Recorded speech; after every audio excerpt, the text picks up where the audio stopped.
জি। প্রিয় ভাই এবং আপু, আশা করি আপনাদের প্রত্যেক দিনের ক্লাস যেগুলো আছে সেগুলো ভালো করে কন্টিনিউ করছেন।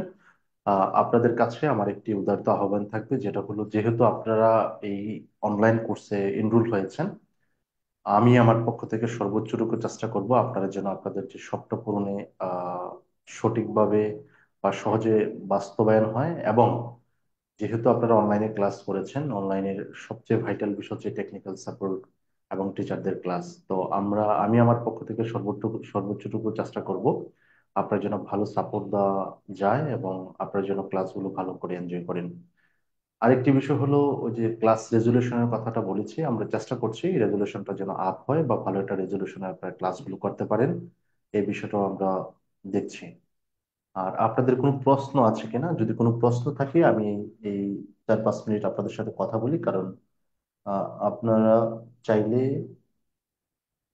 যে কেউ কমেন্ট সেকশনে গিয়ে প্রশ্ন করতে পারেন, অথবা হ্যান্ড রেজ করলে আমি আপনাদেরকে আনমিউট করার সুযোগ দিব। কমেন্ট সেকশনে প্রশ্ন করতে পারেন অথবা হ্যান্ড রেজ করলে আনমিউট করার সুযোগ দিব, আপনারা প্রশ্ন করতে পারেন। কারণ আপনাদের সাথে আসলে আমার খুব কম কথা বলা হয় বা কথা বলা হয় না।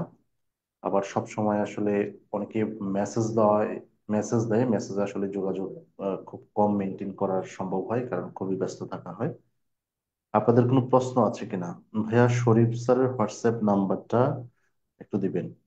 উম, শরীফ স্যারের হোয়াটসঅ্যাপ নাম্বারটা আসলে স্যারের সাথে মেসেঞ্জারে যোগাযোগ করতে পারবেন। হ্যাঁ, মেসেঞ্জারে যোগাযোগ করতে পারবেন। তারপরও আপনি আমাকে নাম্বারে আমাকে ফোন দিয়েন। হ্যাঁ, ফোন দিয়েন, আমি চেষ্টা করবো আপনাকে দিয়ে দেওয়ার জন্য। আশিকুর রহমান ভাই। জি। আর কেউ কোনো প্রশ্ন আছে? শরীফ স্যার অ্যাপ নাম্বারটা ডায়াল করেন। ওকে। স্যার এস এর কোন শীট দিবে? হ্যাঁ, এস এর শীট দিবে।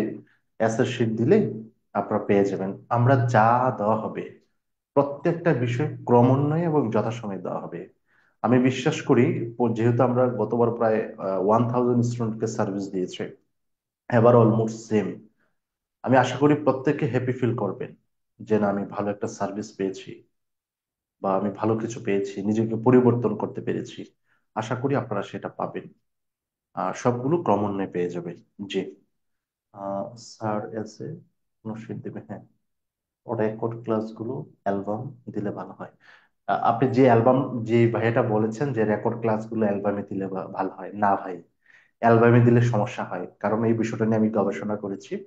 যখন অ্যালবামে দেওয়া হয়, মনে করেন আজ থেকে 2 সপ্তাহ আগে যদি আমি একটা গ্রুপে পোস্ট করি, যদি আমি অ্যালবামে দেই, তখন এটা ওই গ্রুপে গিয়ে আপনি ওই গ্রুপে ঢুকে তারপরে দেখতে হবে। ওখানে আবার সিরিয়াল মেনটেন করতে হবে। এবং এটা ডেইলি পোস্ট হবে না। আমি যে পোস্ট দিলেও আপনি দেখবেন না, নোটিফিকেশন আপনার কাছে যাবে না। এটা পরীক্ষিত। লাস্ট টাইম গ্রুপে এরকম করা বলছিল অ্যালবাম। আসলে অ্যালবামে সুবিধা হয়, পিকচার ছবি সুবিধা হয়, কিন্তু ভিডিওটা ভালো হয় না।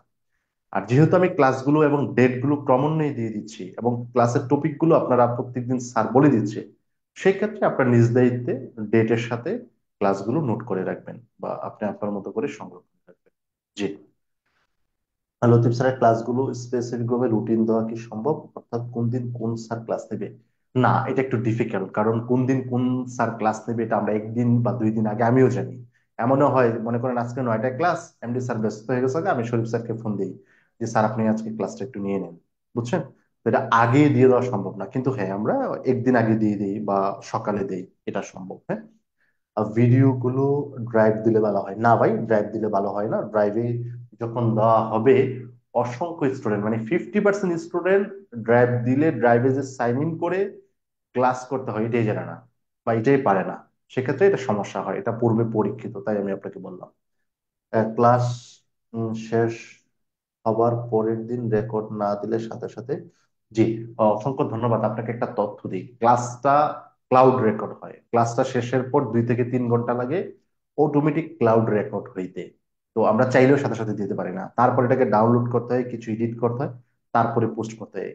এটা আমরা যে গ্রুপে নির্দেশ দিয়েছি যে তার পরের দিনের রাত 12টার আগে আপনি রেকর্ড পাবেন। এটা হচ্ছে বলা প্রফেশনালি বা অফিসিয়ালি, কিন্তু তারপরের দিন সকালে তো পেয়ে যান, তাই না? তো এটা এই সিস্টেমের বাইরে, এটাই সবচেয়ে বেস্ট এবং এটাই বেটার। আপনারা হয়তো কিছুদিন পরে ফিল করবেন, তাছাড়া এর হচ্ছে বেটার অপশন নেই। জি। ড্রাইভ, তারপর হচ্ছে ক্লাস শেষ হওয়ার। ও রেকর্ড না, এটা তো বলেছি, বলা হয়েছে। শীট কবে পাবেন? এই সপ্তাহের মধ্যে আশা করি অফিস দিয়ে দিবে। সাথে সাথে রেকর্ড দেওয়া সম্ভব না। জি। আচ্ছা আচ্ছা।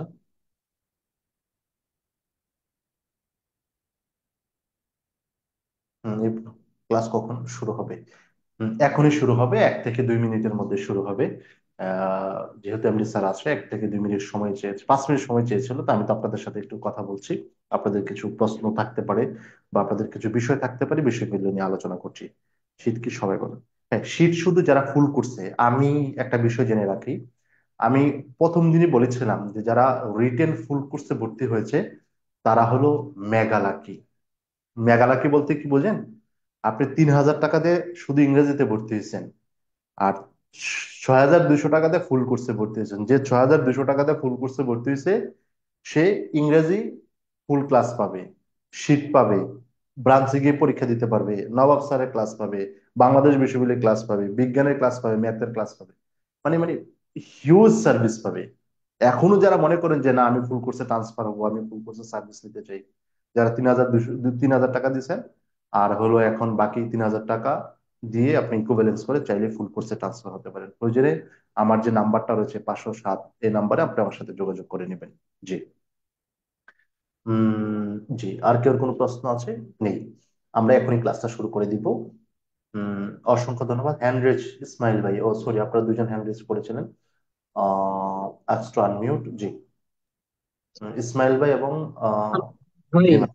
জি জি, ইসমাইল ভাই আপনি কিছু। ভাই জি। ক্লাস মাঝে যারা বুঝে না বুঝে আপনার ওই ইন্টারাপ্ট করে হোয়াইট বোর্ড ইউজ করে, তো সে বিষয়টা একটু দেখেন, হ্যাঁ। এতে আমাদের একটু সমস্যা হয়, ও স্ক্রিনে যারা করে আর কি। ও আচ্ছা আচ্ছা। ও শিট, আমি এটাকে মানে পার্টিসিপেন্টটা যেন না করতে পারে এটা পারমিশনটা অফ করে দিলে হতো। আমি গতকালকে ভুলে গেছি। আমি দেখি আজকে গিয়ে করে দেবো। Thank you. হ্যাঁ। জি। জি। আর আরেকজন কে যে প্রশ্ন করেছিল?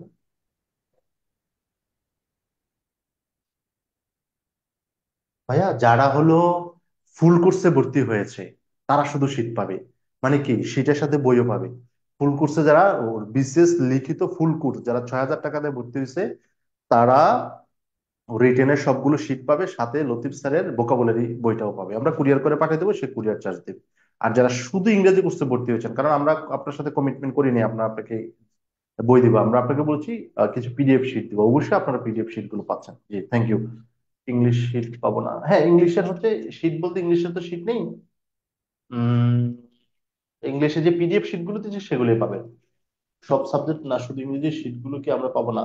বা ইংরেজি শিট গুলো তো আপনার গ্রুপে পিডিএফ করে দিয়ে দিয়েছি। ভর্তির সময় তো বলা ছিল যে শীট না, আমরা একটা বিষয় আমি আপনাকে এনশিওর করি, অদিতি যা বলে, আমি ব্যক্তিগতভাবে আমি যে এগুলো লিখি বা অফিসের সাথে যোগাযোগ করি, অদিতি যা বলে বা আমি যেগুলো বলি আপনি নিশ্চিত তা পাবেন। বরং তার চেয়ে বেশি পাবেন, কম বলে বেশি পাবেন নিশ্চিত, ইনশাআল্লাহ। জি, থ্যাংক ইউ। আমরা ক্লাসের দিকে চলে যাই, আর আপনাদের মূল্যবান সময় নষ্ট করব না। শীত বই, হ্যাঁ, আমরা আপনাকে জানবো যে যে গ্রুপে আছেন। উম আমরা আপনাদেরকে কবে শীট পাঠাবো, আপনাদের ঠিকানা আমরা নিয়ে নিব, যারা ফুল কোর্সে ভর্তি আছেন। Thank you. হ্যাঁ, আমরা এখনই ক্লাসে শুরু করে দিলাম। অসংখ্য ধন্যবাদ আপনাদের।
ওকে, সবাই শুনতে পাচ্ছ?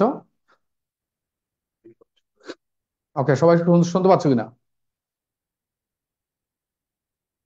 সবাই শুনতে পাচ্ছ? ওকে,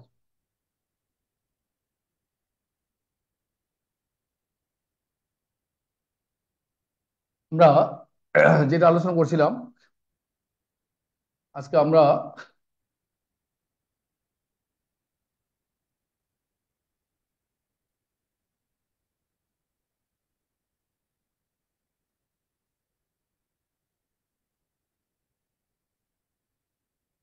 অ্যাপোস্ট্রফি, এই চিহ্নটাকে বলা হয় অ্যাপোস্ট্রফি, আর এটাকে বলা হয় অ্যাপোস্ট্রফি এন এস। এই চিহ্নটাকে বলা হয় কি? অ্যাপোস্ট্রফি, আর এটাকে বলা হয় অ্যাপোস্ট্রফি এন এস। ঠিক আছে, অ্যাপোস্ট্রফি এবং অ্যাপোস্ট্রফি এস বলা হয়। হ্যাঁ, কমপ্লেক্স বাকি ছিল? হ্যাঁ,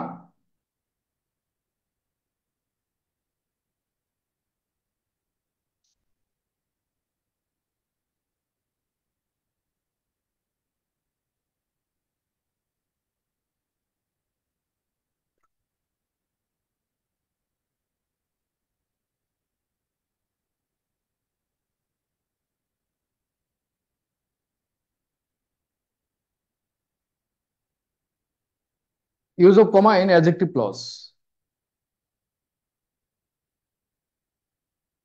লেখো, লেখো অ্যাডজেক্টিভ ক্লজে, লেখো অ্যাডজেক্টিভ ক্লজে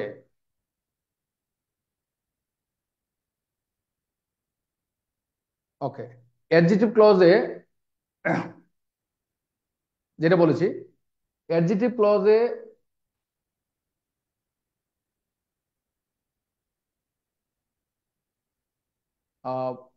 অ্যান্টিসিডেন্টের পরে একটি কমা বসবে। দেখো, অ্যাডজেক্টিভ ক্লজে অ্যান্টিসিডেন্টের পরে একটি কমা বসবে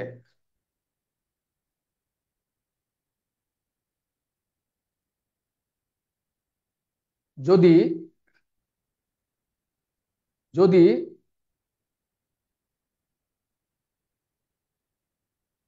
তাহলে অ্যাডজেক্টিভ ক্লজে অ্যান্টিসিডেন্ট সম্পর্কে, অ্যান্টিসিডেন্টের পরে একটি কমা বসবে যদি ওই অ্যাডজেক্টিভ ক্লজ অ্যান্টিসিডেন্ট সম্পর্কে কোনো অতিরিক্ত তথ্য প্রদান করে। আবার বলছি, অ্যাডজেক্টিভ ক্লজ দ্বারা যদি অ্যান্টিসিডেন্ট সম্পর্কে অতিরিক্ত কোনো তথ্য প্রদান করলে অ্যান্টিসিডেন্টের পরে কমা বসবে। এবার অতিরিক্ত তথ্য বলতে আমরা কি বুঝি? অ্যান্টিসিডেন্টের, আমরা আবারও বলছি, অতিরিক্ত তথ্য বলতে কি বুঝি? মেইন ক্লোজের অ্যান্টিসিডেন্ট সম্পর্কে যদি ইতিমধ্যে কোনো তথ্য দেওয়া থাকে এবং ওই অ্যান্টিসিডেন্ট সম্পর্কে যদি আরো একটি তথ্য প্রদান করা হয় অ্যাডজেক্টিভ ক্লজে। আবার বলছি, অ্যান্টিসিডেন্ট সম্পর্কে যদি ইতিমধ্যে কোনো তথ্য প্রদান করা হয়ে থাকে এবং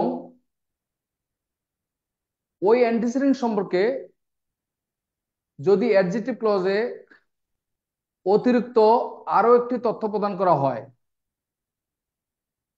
তখন ওই অ্যান্টিসিডেন্টের পরে একটি কমা বসবে। আমরা দুইটা এক্সাম্পল দিলে বুঝতে পারবে অতিরিক্ত তথ্য প্রদান করা। ওকে, তুমি সমস্যা নেই, ক্লাস করতে থাকবা। যেমন দেখো, she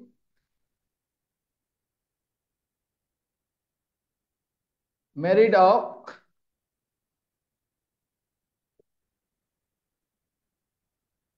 police officer whom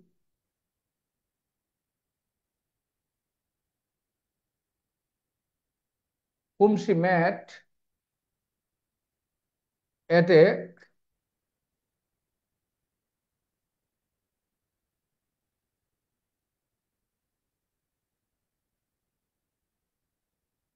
birthday party।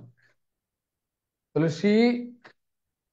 দেখো, hmm she met, hmm she met at a birthday party, এটা একটা সাবঅর্ডিনেট ক্লজ। সাবঅর্ডিনেট ক্লজটা অ্যাডজেক্টিভ ক্লজ হয়। আবার বলছে সাবঅর্ডিনেট ক্লজটা অ্যাডজেক্টিভ ক্লজ হয় কখন? যদি তার আগে একটা অ্যান্টিসিডেন্ট থাকে। সাবঅর্ডিনেট ক্লজটাকে আমরা অ্যাডজেক্টিভ ক্লজ বলবো কখন? যদি সাবঅর্ডিনেট ক্লজের আগে কোনো অ্যান্টিসিডেন্ট থাকে, তখন ওই সাবঅর্ডিনেট ক্লজটা হবে অ্যাডজেক্টিভ ক্লজ। এখন অ্যান্টিসিডেন্টের পরে কখন কমা বসে? তাহলে অ্যাডজেক্টিভ ক্লজে অ্যান্টিসিডেন্টের পরে কমা বসবে যদি ওই অ্যান্টিসিডেন্ট সম্পর্কে অ্যাডজেক্টিভ ক্লজে নতুন করে কোনো তথ্য দেওয়া হয়। মানে অ্যান্টিসিডেন্ট সম্পর্কে অলরেডি একটা পরিচয় আছে, অ্যান্টিসিডেন্ট সম্পর্কে অলরেডি একটা পরিচয় দেওয়া হয়েছে, পুলিশ অফিসার। এবং এই পুলিশ অফিসার সম্পর্কে এই অ্যাডজেক্টিভ ক্লজে কি করা হচ্ছে? আর একটা তথ্য দেওয়া হচ্ছে। সেটা কি? দেখো, এই পুলিশ অফিসার, এটা হচ্ছে অ্যান্টিসিডেন্ট। এই পুলিশ অফিসার সে একজন পুলিশ অফিসারকে বিয়ে করেছে। তাহলে সে যাকে বিয়ে করছে, এই পুলিশ অফিসার, অ্যান্টিসিডেন্টটা সম্পর্কে একটা তথ্য আছে, সে একজন পুলিশ অফিসারকে বিয়ে করেছে। তাহলে সে যাকে বিয়ে করেছে সে একজন পুলিশ অফিসার, তার মানে একটা আইডেন্টিটি আছে পুলিশ অফিসার। তাহলে এই অ্যান্টিসিডেন্ট সম্পর্কে কি করছে? এই অ্যাডজেক্টিভ ক্লজে আর একটা তথ্য দিছে। সে এই পুলিশ অফিসারকে কোথায় দেখেছিল? সে ওই পুলিশ অফিসারকে একটা বার্থডে পার্টিতে দেখেছিল। সে বার্থডে পার্টিতে দেখা হয়েছে, ওই পুলিশ অফিসারকে সে বিয়ে করেছে। মানে সে পুলিশ অফিসার অনেক আছে, তাহলে সে সেই পুলিশ অফিসারকে বিয়ে করেছে যার সাথে তার বার্থডে পার্টিতে দেখা হয়েছিল। তাহলে পুলিশ অফিসার, এটা হোম শি মেট, এই অ্যাডজেক্টিভ ক্লজের অ্যান্টিসিডেন্ট হচ্ছে পুলিশ অফিসার। তাহলে পুলিশ অফিসারের অলরেডি একটা পরিচয় আছে, পুলিশ অফিসার। এবং এই পুলিশ অফিসার সম্পর্কে সে আর একটা তথ্য দিচ্ছে কি? সে ওই পুলিশ অফিসারকে বিয়ে করেছে যার সাথে তার বার্থডে পার্টিতে দেখা হয়েছিল। তাহলে বার্থডে পার্টিতে দেখা হয়েছিল, ওই পুলিশ অফিসারকে সে বিয়ে করছে, অন্য পুলিশ অফিসারকে না। তাহলে বার্থডে পার্টিতে দেখা হওয়া পুলিশ অফিসারকে সে বিয়ে করেছিল। ঠিক আছে? তাহলে হুম she met at a birthday party, এই কথাটা এই পুলিশ অফিসার সম্পর্কে কি, সে একটা অতিরিক্ত তথ্য দিল। তাহলে এইটা হচ্ছে পুলিশ অফিসার, এটা অ্যান্টিসিডেন্ট। আর এই অ্যান্টিসিডেন্টের পরে অ্যাডজেক্টিভ ক্লজে কমা বসবে যদি অ্যাডজেক্টিভ ক্লজটা অ্যান্টিসিডেন্ট সম্পর্কে অতিরিক্ত কোনো একটা তথ্য প্রদান করে। অতিরিক্ত তথ্য বলতে অ্যান্টিসিডেন্ট সম্পর্কে অলরেডি একটা তথ্য দেওয়া আছে এবং সেই অ্যান্টিসিডেন্ট সম্পর্কে অ্যাডজেক্টিভ ক্লজে আরো একটা তথ্য প্রদান করা হবে, তখন এটা হবে অতিরিক্ত তথ্য। আর অ্যান্টিসিডেন্ট সম্পর্কে অ্যাডজেক্টিভ ক্লজে যখন অতিরিক্ত কোনো তথ্য দেওয়া হবে, সেই ক্ষেত্রে ওই অ্যান্টিসিডেন্টের পরে অবশ্যই একটা কমা দিতে হবে। এটাকে বলা হয় তখন, এই ধরনের অ্যাডজেক্টিভ ক্লজকে বলা হয় নন রেস্ট্রিকটিভ অ্যাডজেক্টিভ ক্লজ। নন রেস্ট্রিকটিভ অ্যাডজেক্টিভ ক্লজ। আর একটু দেখি। দেখো,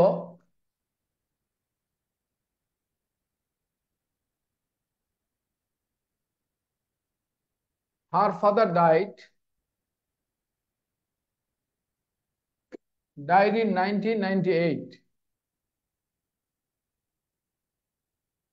দেখো, when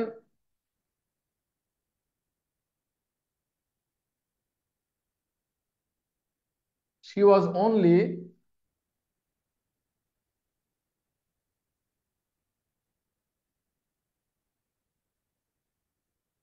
3 years old. তো দেখো, এই when কথাটা কাকে বুঝেছে? বলো, when যখন তার বয়স ছিল মাত্র 3 বছর, তার বাবা তখন মারা গেছে। এই যে 1998 সাল, এই সালটা সম্পর্কে কি বলা হয়েছে? আগে একটা তথ্য কি, হার ফাদার ডাইড। এই 1998 সাল সম্পর্কে একটা পূর্ব কি তথ্য, যে 1998 সালে তার বাবা মারা গিয়েছিল। তাহলে 1998 সাল সম্পর্কে মারা গিয়েছিল, বাবা মারা গিয়েছিল, এটা একটা তথ্য।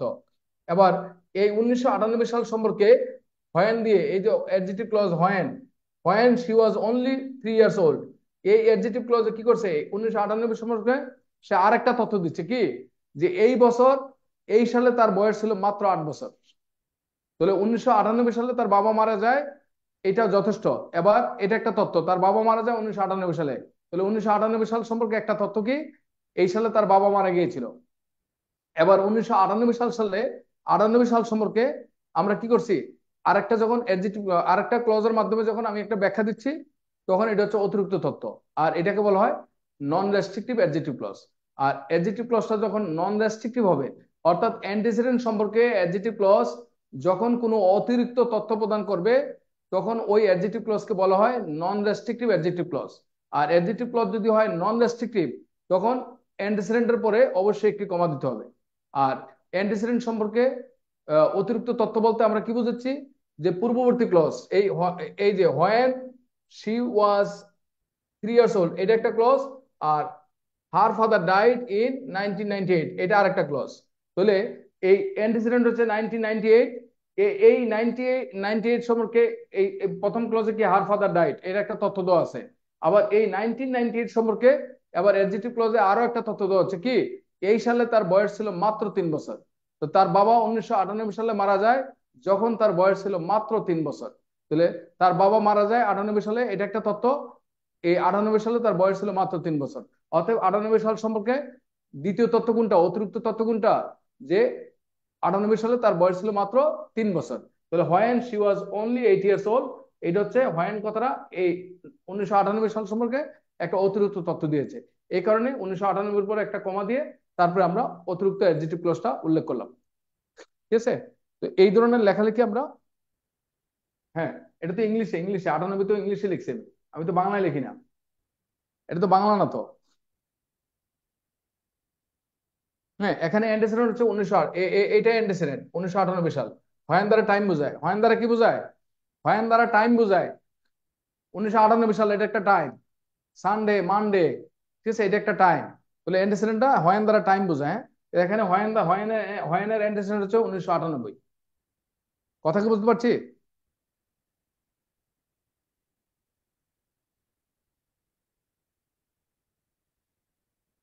ওকে, তো রুলটা তুমি লেখো না, রুলটা লেখো। রুলটা কি বলছি সেটা দেখো। হ্যাঁ, তাহলে অ্যান্টিসিডেন্টের পরে সাধারণত ডব্লিউএস ওয়ার্ড বসে, ডব্লিউএস ওয়ার্ড বসে। অ্যান্টিসিডেন্টের পরে সাধারণত ডব্লিউএস ওয়ার্ড বসে। তো আমি কি বলছি, অ্যাডজেক্টিভ ক্লজে অ্যান্টিসিডেন্ট সম্পর্কে যদি কোনো, আবার বলছি, কোনো অ্যাডজেক্টিভ ক্লজ অ্যান্টিসিডেন্ট সম্পর্কে যখন কোনো অতিরিক্ত তথ্য প্রদান করে, যখন কোনো অতিরিক্ত তথ্য প্রদান করে, তখন অ্যাডজেক্টিভ ক্লজে অ্যান্টিসিডেন্টের পরে একটি কমা বসবে। আবার বলছি, অ্যাডজেক্টিভ ক্লজে, সরি, অ্যাডজেক্টিভ ক্লজ যখন অ্যান্টিসিডেন্ট সম্পর্কে অতিরিক্ত কোনো তথ্য প্রদান করে, তখন ওই অ্যান্টিসিডেন্টের পরে অবশ্যই একটি কমা বসবে। তাহলে অ্যাডজেক্টিভ ক্লজ বলো হয়ান দ্বারা টাইম বোঝালে এটা অ্যাডজেক্টিভ ক্লজ। অ্যান্টিসিডেন্ট বলো হয়ান দ্বারা যদি টাইম বোঝায়, এটা অ্যাডভার্ব ক্লজ কিভাবে হবে, এটা তো অ্যান্টিসিডেন্ট থাকলে অ্যাডজেক্টিভ ক্লজ। তুমি তো তাহলে তোমাকে ক্লজ শিখাইতে হবে। বলো অ্যান্টিসিডেন্ট থাকলে এটা adjective clause. I know the place where he lives, তাহলে হোয়ার দ্বারা প্লেস বুঝেছে, এখানে প্লেসটা হচ্ছে অ্যান্টিসিডেন্ট। এখানে হয়ান দ্বারা 1998 সাল বুঝেছে, তাহলে 1998 সাল হচ্ছে হয়ানের অ্যান্টিসিডেন্ট। ঠিক আছে? অ্যান্টিসিডেন্ট কোনটা, অ্যাডজেক্টিভ ক্লজ কোনটা, অ্যাডজেক্টিভ ক্লজ হচ্ছে যখন সে পূর্ববর্তী নাউন বা প্রোনাউন সম্পর্কে অতিরিক্ত কিছু একটা বলবে। অ্যাডজেক্টিভের কাজ কি, নাউন বা প্রোনাউন সম্পর্কে কিছু একটা বলা, ভালো মন্দ অথবা অতিরিক্ত কোনো তথ্য দেওয়া, তাহলে সেটা হবে অ্যাডজেক্টিভ ক্লজ। তাহলে এখানে আমি বলছি অ্যাডজেক্টিভ ক্লজ হচ্ছে কোন, অ্যাডজেক্টিভ ক্লজে আমরা কখন অ্যান্টিসিডেন্টের পরে কখন কমাটা দেবো আমি সেটা বলছি। তাহলে অ্যান্টিসিডেন্টের পরে কখন কমা দেব, তাহলে অ্যাডজেক্টিভ ক্লজে অ্যান্টিসিডেন্টের পরে কমা বসবে যদি অ্যাডজেক্টিভ ক্লজ অ্যান্টিসিডেন্ট সম্পর্কে অতিরিক্ত কোনো তথ্য প্রদান করে। তাহলে অ্যাডজেক্টিভ ক্লজ যদি অ্যান্টিসিডেন্ট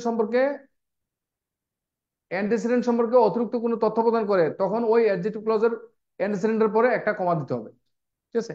এখন তো তুমি এটা বুঝো তাহলে ভালো, নয়তো এটা অ্যাভয়েড করতে হবে। এটা হচ্ছে তোমার অতিরিক্ত তথ্য বলা হচ্ছে। এই জিনিসটা খুব সহজ কাজ না, এটা বুঝতে হবে একটু। ঠিক আছে? যেমন অতিরিক্ত তথ্য,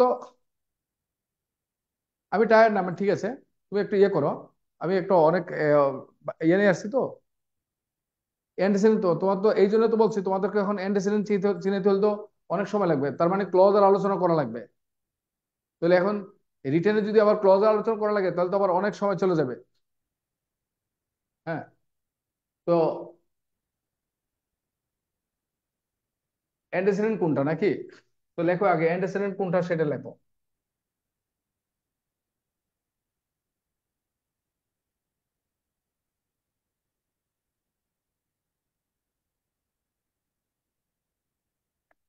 লেখো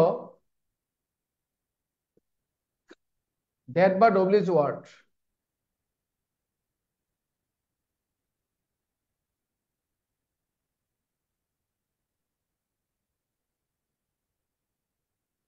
দ্যাট বা ডব্লিউএইচ ওয়ার্ডের সাথে যদি পূর্ববর্তী নাউন বা প্রোনাউনের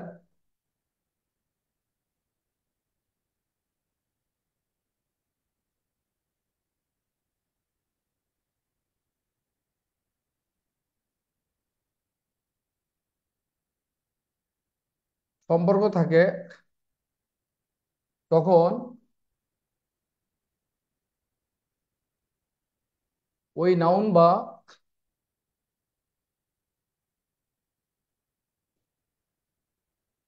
প্রোনাউনকে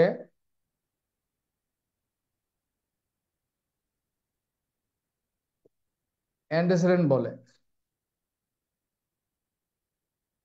আবার বলছি, দ্যাট বা ডব্লিউএইচ ওয়ার্ডের সাথে, দ্যাট অথবা ডব্লিউএইচ ওয়ার্ডের সাথে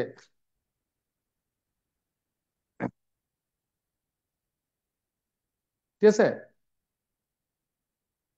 ওকে, তাহলে বলছি দ্যাট বা ডব্লিউএইচ ওয়ার্ডের সাথে যদি পূর্ববর্তী নাউন বা প্রোনাউনের কোনো সম্পর্ক থাকে, তখন ওই নাউন বা প্রোনাউনকে বলা হয় অ্যান্টিসিডেন্ট। ঠিক আছে। এবার অ্যান্টিসিডেন্ট কি করে, অ্যান্টিসিডেন্ট কি করে বা রিলেটিভ প্রোনাউন দ্যাট অথবা ডব্লিউএইচ ওয়ার্ড কি করে অ্যান্টিসিডেন্ট সম্পর্কে কিছু একটা বলে, ভালো বলে, খারাপ বলে, অথবা অতিরিক্ত কিছু একটা তথ্য দেয়। ঠিক আছে। যেমন দেখো, আই দেখো আই থ্যাঙ্কড দ্য ওম্যান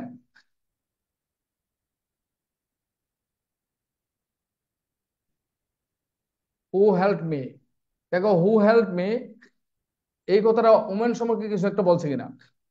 হ্যাঁ, তাহলে আই থ্যাঙ্ক দ্য ওমেন, আমি মহিলাকে ধন্যবাদ দিলাম, হু হেল্প মি যে আমাকে সাহায্য করেছিল। এখানে হু help me, the women help me, তাহলে হু এর সাথে ওমেনের একটা সম্পর্ক আছে। তাহলে আমি ওই মহিলাকে ধন্যবাদ দিয়েছি যিনি আমাকে সাহায্য করেছেন।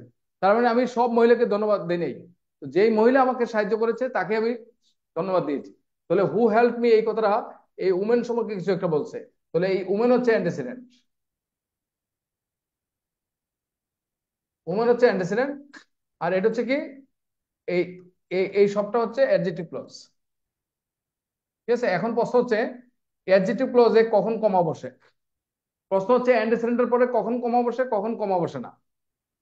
তো লক্ষ্য করো, অ্যান্টিসিডেন্ট সম্পর্কে আমরা কখন কমা দেব। দেখো হু হেল্প মি, আমি ওই মহিলাকে ধন্যবাদ দিয়েছি যিনি আমাকে সাহায্য করছেন। দেখো তো হু হেল্প মি এই কথাটা আমি যদি না বলতাম, আমি কি যে কোনো মহিলাকে ধন্যবাদ দিয়েছি, নাকি সেই মহিলাকে ধন্যবাদ দিয়েছি যিনি আমাকে সাহায্য করছেন। তাহলে যিনি আমাকে সাহায্য করেছেন আমি কেবল সেই মহিলাকে ধন্যবাদ দিয়েছি। তার মানে কি হু হেল্প মি এই কথাটা এসেনশিয়াল, মানে এই কথাটা আমি কি ওমেন সম্পর্কে প্রথমবার একটা তথ্য দিয়েছি। মানে এই কথাটা হচ্ছে কি, আমি মহিলা সম্পর্কে একটা তথ্য দিয়েছি, কোন মহিলাকে আমি ধন্যবাদ দিয়েছি, যে আমাকে সাহায্য করেছে, তাই না? তাহলে হু হেল্প মি এই কথাটা এসেনশিয়াল, তাহলে এই কথাটা ওই মহিলাকে আইডেন্টিফাই করতে সাহায্য করছে। তাহলে অ্যাডজেক্টিভ ক্লজ যখন অ্যান্টিসিডেন্টকে আইডেন্টিফাই করে অথবা ডেসক্রাইব করে, ভালো মন্দ বলে, তখন ওই অ্যাডজেক্টিভ ক্লজটাকে বলা হয় রেস্ট্রিকটিভ, রেস্ট্রিকটিভ অ্যাডজেক্টিভ ক্লজ। আর অ্যাডজেক্টিভ ক্লজ যদি রেস্ট্রিকটিভ হয় তাহলে অ্যান্টিসিডেন্টের পরে কমা বসে না, অ্যান্টিসিডেন্টের পরে কমা বসে না। ঠিক আছে। আর একটা দেখো, I I know the place, বলো হোয়ার হি লিভস, বলো হোয়ার হি লিভস। এখন দেখো তো হোয়ার হি লিভস এর সাথে প্লেস এর কোনো সম্পর্ক আছে কিনা। আই নো দ্য প্লেস, আমি জায়গাটা চিনি, কোন জায়গাটা চিনি, হোয়ার হি লিভস যেখানে সে বাস করে। সো হোয়ার হি লিভস কথাটা দেখো এই প্লেস সম্পর্কে কিছু একটা বলছে। আমি জায়গাটা চিনি, আমি কোন জায়গাটা চিনি, যেই জায়গায় সে বাস করে, সে যেখানে বাস করে সেই জায়গাটা আমি চিনি। আমি সব জায়গার কথা বলছি না, আমি বলছি আমি ওই জায়গাটা চিনি যেখানে সে বাস করে। সো হোয়ার হি লিভস, এই কথাটা প্লেস সম্পর্কে কি করছে, এই হোয়ার হি লিভস কথাটা প্লেসটাকে আইডেন্টিফাই করছে, অতএব এই প্লেসটা হচ্ছে অ্যান্টিসিডেন্ট। প্লেসটা কি অ্যান্টিসিডেন্ট। আর অ্যান্টিসিডেন্টের পরে সবসময় অ্যাডজেক্টিভ ক্লজ বসে, সবসময়। বলে অ্যান্টিসিডেন্টের পরে কোন ক্লজ বসে, অ্যাডজেক্টিভ ক্লজ বসে। এখন আমি কমা দেই না কেন, প্রশ্ন করতে স্যার এখানে কমা দেই না কেন, বলে আই নো দ্য প্লেস, আমি জায়গাটা চিনি, কোন জায়গাটা, যেখানে সে বাস করে, হোয়ার হি লিভস। তাহলে দেখো হোয়ার হি লিভস কথাটা প্লেসকে আইডেন্টিফাই করতে সাহায্য করছে। তার মানে কি, এই হোয়ার হি লিভস কথাটা প্লেসের জন্য মানে এসেনশিয়াল। মানে হোয়ার হি লিভস কথাটা না থাকলে এই প্লে, আমি আই নো দ্য প্লেস বললে বাক্যটা অসম্পূর্ণ থেকে যায়, মানে আরো কিছু জানতে ইচ্ছা করে। আর হোয়ার হি লিভস কথাটা হচ্ছে এই প্লেস সম্পর্কে মানে চিনি দিছে, স্পেসিফিক করে দিচ্ছে কোন প্লেসটাকে আমি চিনি, যেই প্লেসটাতে সে বাস করে। তাহলে হোয়ার হি লিভস এটা এসেনশিয়াল। আর অ্যাডজেক্টিভ ক্লজটা যখন অ্যান্টিসিডেন্ট সম্পর্কে একটা এসেনশিয়াল তথ্য দেয়, মানে আইডেন্টিফাই করে অথবা ভালো মন্দ বলে, তখন ওই অ্যাডজেক্টিভ ক্লজটাকে বলা হয় restrictive clause, restrictive adjective clause. আর অ্যাডজেক্টিভ ক্লজ যদি হয় রেস্ট্রিকটিভ, তখন অ্যান্টিসিডেন্টের পরে কমা বসে না, তখন অ্যান্টিসিডেন্টের পরে কমা বসে না। আর অ্যাডজেক্টিভ ক্লজটা যখন অ্যান্টিসিডেন্ট সম্পর্কে মানে অতিরিক্ত কোনো তথ্য দিবে, অ্যাডজেক্টিভ ক্লজ যখন অ্যান্টিসিডেন্ট সম্পর্কে অতিরিক্ত কোনো তথ্য প্রদান করে, তখন ওই অ্যাডজেক্টিভ ক্লজকে বলা হয় নন রেস্ট্রিকটিভ অ্যাডজেক্টিভ ক্লজ।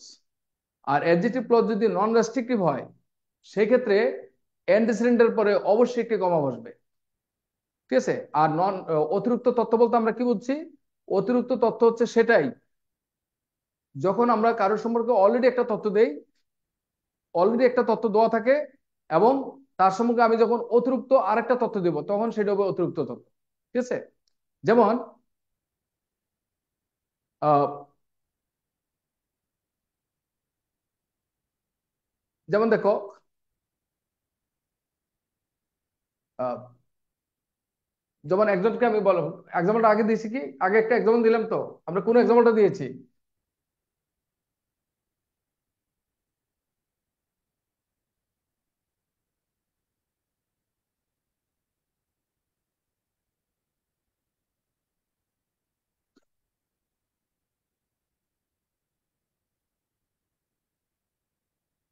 বলো, যেমন দেখো,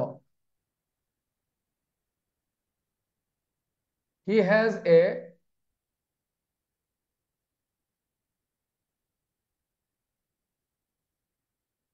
nice house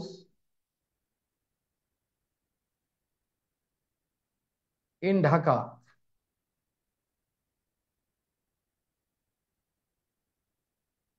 where he lives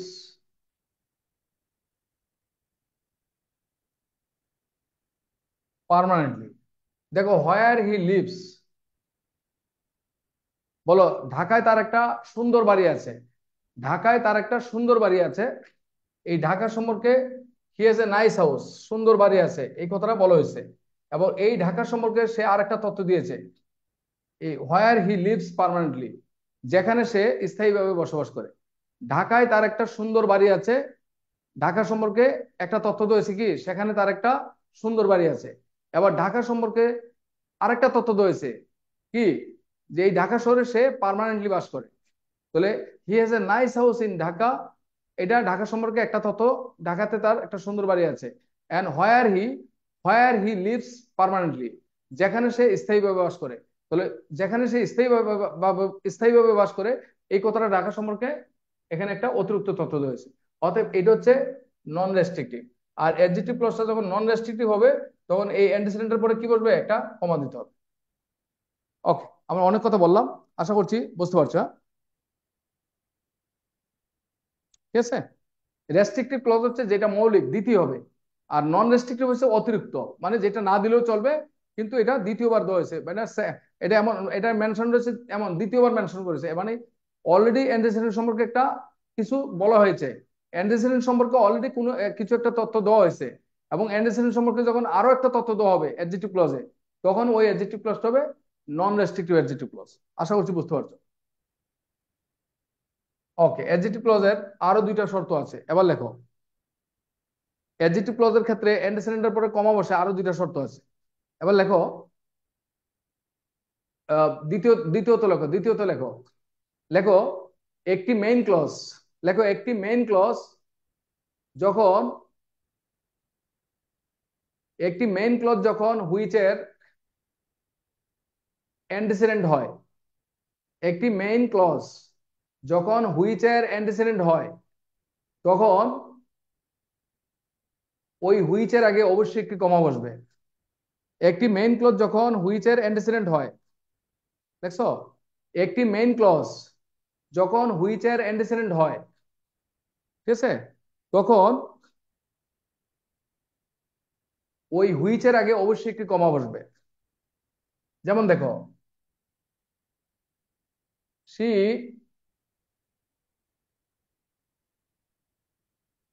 married a man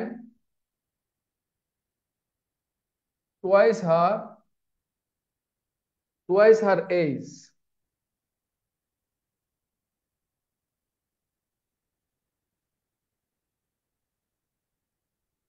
Which is the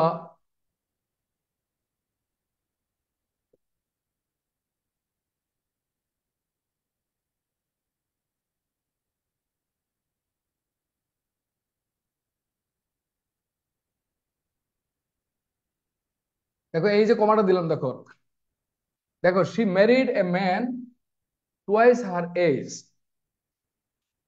সে তার থেকে দ্বিগুণ বয়সী একজন পুরুষকে বিয়ে করেছে, যেটা তার গ্রামে কি সবার মুখে মুখে, মানে যেটা এখন তার গ্রামের সবার মুখে মুখে। তাহলে which is the talk of the village now, মানে যেটা গ্রামের সবার মুখে মুখে। বলে সবার মুখে মুখে কোন কথাটা, যে সে তার থেকে দ্বিগুণ বয়সী একজন পুরুষকে বিয়ে করেছে। তাহলে এই যে এই হুইচ দ্বারা কাকে বুঝেছে, এইজকে বুঝেছে নাকি এই পুরোটাকে বুঝেছে? She married a man twice her age, এই সবটাকে হুইচ দ্বারা বুঝেছে নাকি?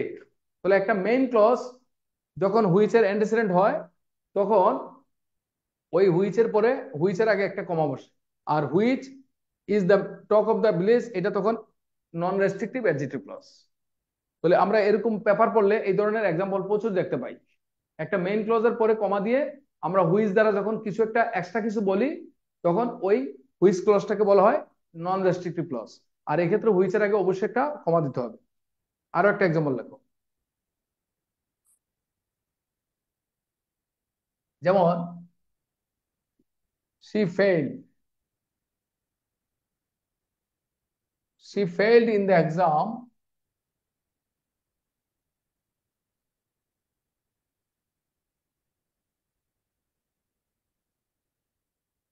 বলো which was beyond our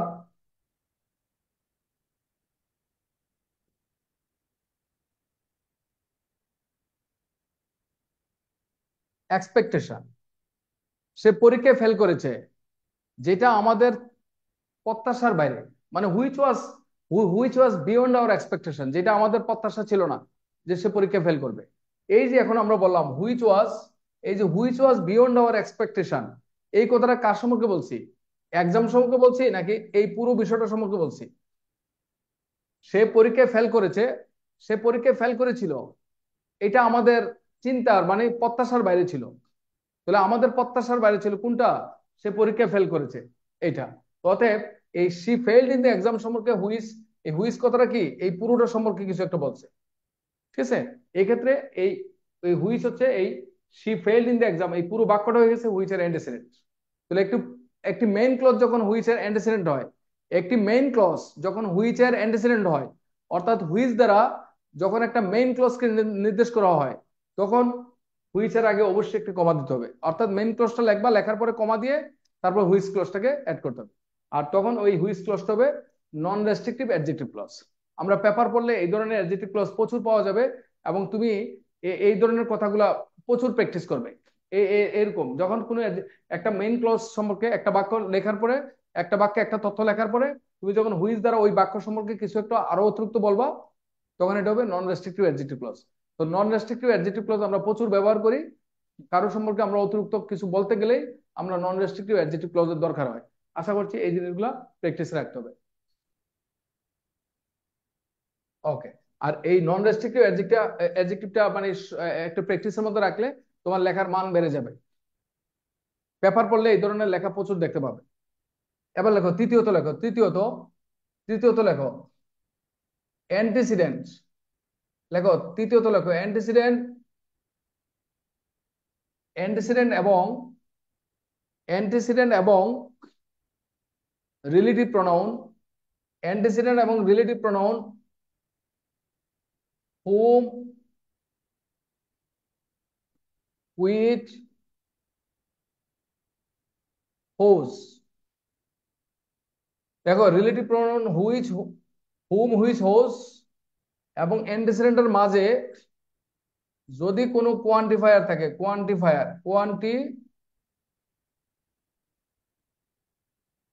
quantifier থাকে, তাহলে কি করতে হবে? তো লেখো কথাটা একটু লেখো, তারপরে আমরা স্ট্রাকচার দিই। অ্যান্টিসিডেন্ট এবং রিলেটিভ প্রোনাউন হুম, হুইচ এবং হোজের মাঝে, অ্যান্টিসিডেন্ট এবং রিলেটিভ প্রোনাউন হুম, হুইচ এবং হোজের মাঝে যদি কোনো কোয়ান্টিফায়ার থাকে তাহলে ওই কোয়ান্টিফায়ারের আগে অবশ্যই একটি কমা বসবে। আবার বলছি, অ্যান্টিসিডেন্ট এবং রিলেটিভ প্রোনাউন হুম, হুইচ অথবা হোজের মাঝে যদি কোনো কোয়ান্টিফায়ার থাকে তাহলে ওই কোয়ান্টিফায়ারের আগে অবশ্যই একটি কমা বসবে। Structure: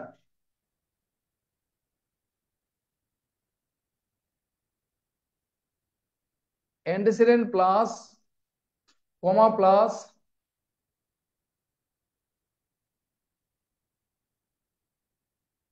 quantifier plus relative pronoun whom, which, whose. এখন প্রশ্ন হচ্ছে কোয়ান্টিফায়ার কি?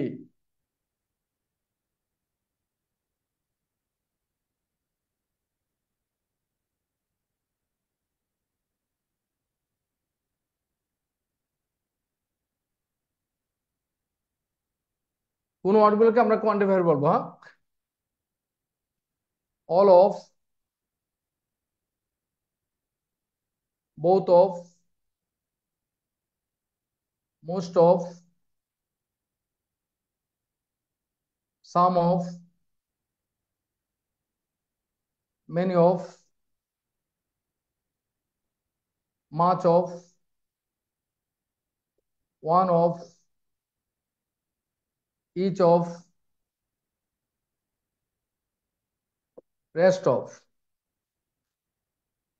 ঠিক আছে, এদেরকে বলা হয় কোয়ান্টিফায়ার।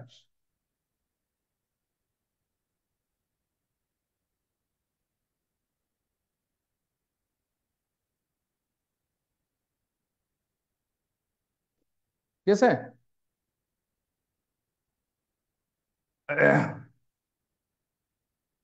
সো কোয়ান্টিফায়ার তালিকা হচ্ছে all of, most of, much of, rest of, both of, some of, one of, many of, each of, হ্যাঁ, হাফ অফ, এনাফ অফ, এগুলোকে বলা হয় quantifier.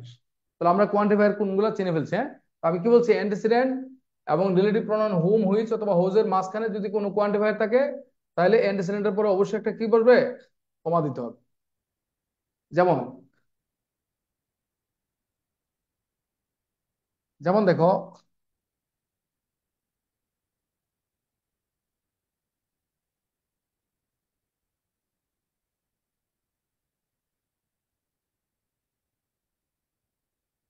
his uncle has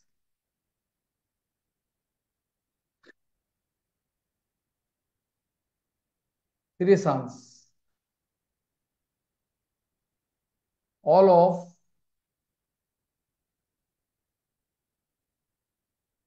all of whom work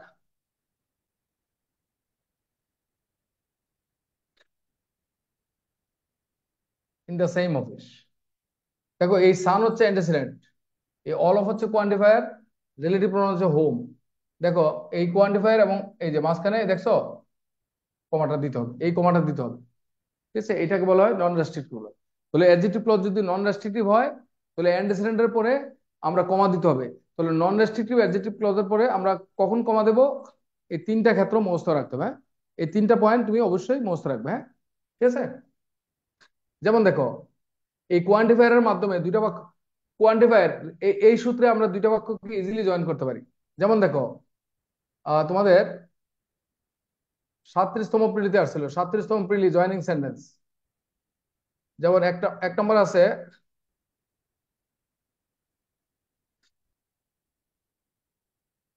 there are two solutions.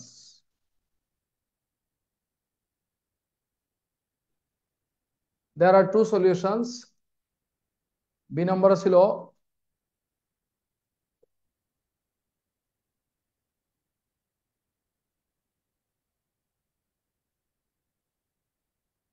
one of them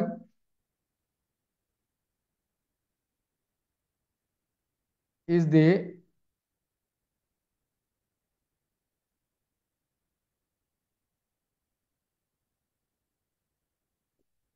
Nazi solution.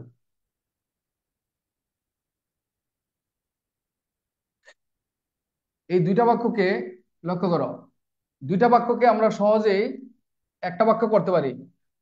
লক্ষ্য করো, দুইটা বাক্যের মধ্যে এরকম যদি দুইটা বাক্য দেওয়া থাকে এবং পরীক্ষায় জয়েনিং সেন্টেন্স আসে, তো তুমি লক্ষ্য করো কোয়ান্টিফায়ার, এই দুইটা বাক্যের মধ্যে কোয়ান্টিফায়ার আছে কোথায়? One of. এই ওয়ান অফ হচ্ছে কোয়ান্টিফায়ার। এবার দেখো, তো দুইটা বাক্যের মধ্যে যেই বাক্যে কোয়ান্টিফায়ার আছে এই বাক্যটাকে আমরা কি করতে পারি?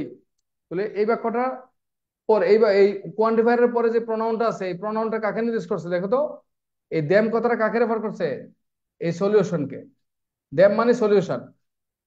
তাহলে কোয়ান্টিফায়ারের পরে প্রোনাউনটি যেই নাউনটাকে নির্দেশ করবে সেই নাউনটা হবে অ্যান্টিসিডেন্ট। আবার বলছি, কোয়ান্টিফায়ারের পরে যে কোয়ান্টিফায়ারের পরবর্তী নাউন বা প্রোনাউন, নাউন বা প্রোনাউন যে নাউনকে নির্দেশ করবে, যাকে নির্দেশ করবে সেই নাউন বা প্রোনাউনটা হবে অ্যান্টিসিডেন্ট। আর তো সেক্ষেত্রে আমরা কি করব? তো এই কোয়ান্টিফায়ারের পরে প্রোনাউনটাকে আমরা প্রোনাউন দ্বারা, কোয়ান্টিফায়ারের পরে যে প্রোনাউনটা থাকবে এটাকে আমরা রিলেটিভ প্রোনাউন হুম, হুইচ অথবা হোজ দ্বারা রিপ্লেস করে দেব। ঠিক আছে। তাহলে কোয়ান্টিফায়ারের পরবর্তী প্রোনাউনটি যদি ব্যক্তিবাচক কাউকে বোঝায় তাহলে আমরা তার পরিবর্তে নেব হুম। আর যদি বস্তুবাচক কাউকে বোঝায় তাহলে তার পরিবর্তে আমরা নেব হুইচ। তাহলে আমরা দেখো কোয়ান্টিফায়ারের পরে যে প্রোনাউনটা থাকবে এই কোয়ান্টিফায়ারের বাক্যটাকে আমরা পরে লিখবো। তাহলে আমরা কোয়ান্টিফায়ারের আগের বাক্যটাকে আগে লেখো। যেমন দেয়ার are two solutions, there are two solutions, আমরা লিখলাম দেয়ার আর টু সলিউশনস। এবার এই টু সলিউশনস এর পরে আমি যদি একটা কোয়ান্টিফায়ার ইউজ করি, এই যে ওয়ান অফ, এই সলিউশনস এর পরে আমি কোয়ান্টিফায়ার নিলাম ওয়ান অফ, অতএব কমা দিব, ওয়ান অফ নিলাম। এবার ওয়ান অফ এর পরে একটা রিলেটিভ প্রোনাউন আসবে, এখানে হুম নাকি হুইচ। এখন ড্যামের পরিবর্তে হুইচ নেব, কারণটা কি? এই ড্যাম দ্বারা সলিউশনকে বুঝাইছে, অতএব সলিউশনটা এটা বস্তুবাচক শব্দ, এই কারণে রিলেটিভ প্রোনাউন হুইচ নেব। তাহলে there are two solutions, one of which, one of which is the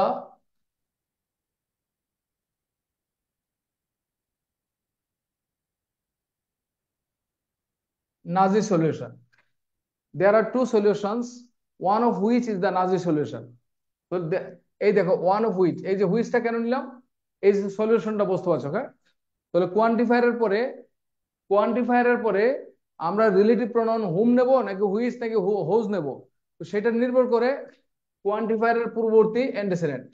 তাহলে অ্যান্টিসিডেন্ট যদি ব্যক্তিবাচক হয়, ব্যক্তিবাচক হয়, তাহলে আমরা কোয়ান্টিফায়ারের পরে রিলেটিভ প্রোনাউন নেব হুম, রিলেটিভ প্রোনাউন কি নেব? হুম নেব। আর কোয়ান্টিফায়ারের আগে যদি অ্যান্টিসিডেন্টটা বস্তুবাচক হয় তাহলে আমরা কোয়ান্টিফায়ারের পরে রিলেটিভ প্রোনাউন নেব হুইচ। আর কোয়ান্টিফায়ারের পরে যদি পসেসিভ প্রোনাউন থাকে, পসিভ অ্যাডজেক্টিভ থাকে, মাই, আওয়ার, ইউর, পসিভ ওয়ার্ড থাকে, তখন আমরা নেব হোজ। যেমন my brother, one of my brother, তাহলে ওয়ান অফ হোজ ব্রাদার। ঠিক আছে। তো লক্ষ্য করো, এইভাবে এটা 37তম বিসিএস আসছিল। তো এইভাবে আমরা ইজিলি কিন্তু কোয়ান্টিফায়ারের মাধ্যমে দুইটা বাক্যকে আমরা একটা বাক্য করতে পারি।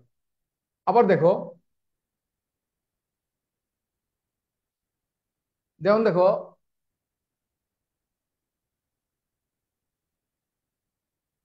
there are many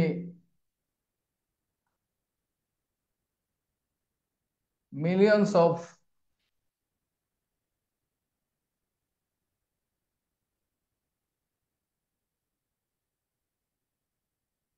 men and women, এটা একটা বাক্য, ঠিক আছে। দেখো, মোস্ট অফ দেম আর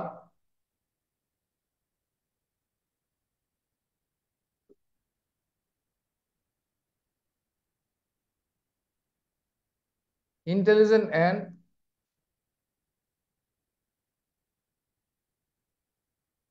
সেনসিয়েন্ট। দেখো তাহলে এই মোস্ট অফ, এটা হচ্ছে মোস্ট অফ কি কোয়ান্টিফায়ার। তো তারপরে প্রোনাউন কি দেম, এই দেম কাকে নির্দেশ করছে? এই দেম নির্দেশ করছে ম্যান এন্ড ওমেনকে, ম্যান এন্ড ওমেনকে। অতএব এই কোয়ান্টিফায়ারের আগে যে বাক্যটা, আমরা যদি দুইটা বাক্যের মধ্যে যে বাক্যে কোয়ান্টিফায়ার থাকবে এই বাক্যটাকে আমরা পরে লিখবো, ঠিক আছে। এই বাক্যটাকে আমরা রিলেটিভ প্রোনাউন দ্বারা যোগ করব, আর প্রথমে যে বাক্যটা দেওয়া থাকবে সেই বাক্যটাকে আগে লিখে ফেলো। তাহলে আগে লেখা আছে কি, আগের বাক্য হচ্ছে এটা, তাহলে কোয়ান্টিফায়ারের বাক্য হচ্ছে এটা। তাহলে প্রথমে কোয়ান্টিফায়ার ছাড়াও যে বাক্যটা আছে এই বাক্যটা আগে লেখো। লেখো there R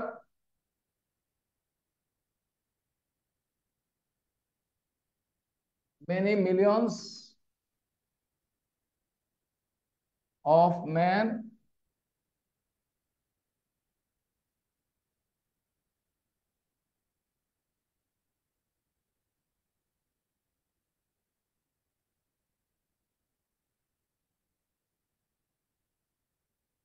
and women, comma, is the most of. Men and women হচ্ছে অ্যান্টিসিডেন্ট, কমা দিলাম, তারপর কোয়ান্টিফায়ার লিখলাম মোস্ট অফ। এবার এই দেম দ্বারা কাকে বুঝেছে? মেন এন্ড উমেন কে। তাহলে কি নিব আমরা? হোম নেব, most of whom, most of whom R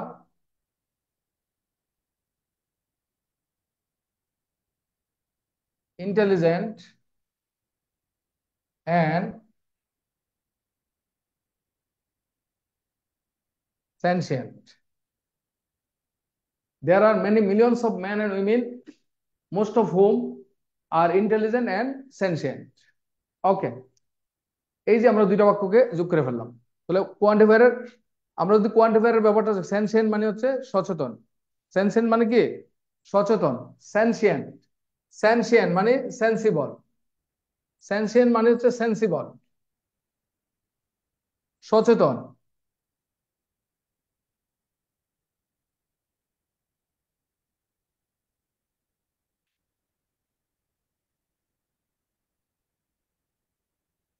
I have three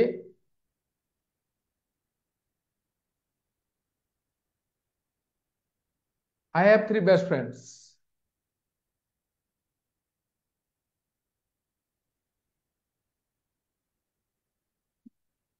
One of their name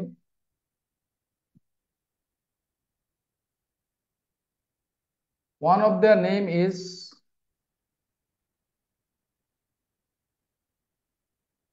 মনে করো মিজান। তাহলে এটা হচ্ছে কোয়ান্টিফায়ার। তাহলে আমরা কোয়ান্টিফায়ারের বাক্যটা আমরা পরে লিখবো। তাহলে প্রথম বাক্যটা লিখে ফেলি। দেখো, আই হ্যাভ থ্রি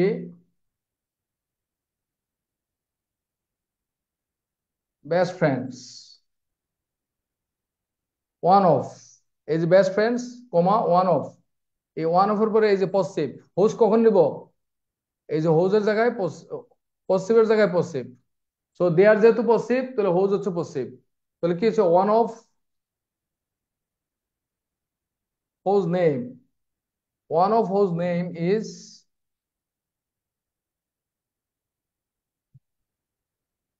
মিজান। বলে হিজ নেম মানে হোজ নেম, তাহলে আমরা হোজ নেব কখন? যদি কোয়ান্টিফায়ারের পরে কোনো পজিটিভ অ্যাডজেক্টিভ থাকে, মাই, আওয়ার, ইউর। কোয়ান্টিফায়ারের পরে যদি কোনো পজিটিভ অ্যাডজেক্টিভ, যেমন মাই, আওয়ার, ইউর, হিজ, হার, দেয়ার, এই ধরনের কোনো পজিটিভ অ্যাডজেক্টিভ থাকে, তাহলে আমরা ওই পজিটিভ অ্যাডজেক্টিভের পরিবর্তে হোজ নেব।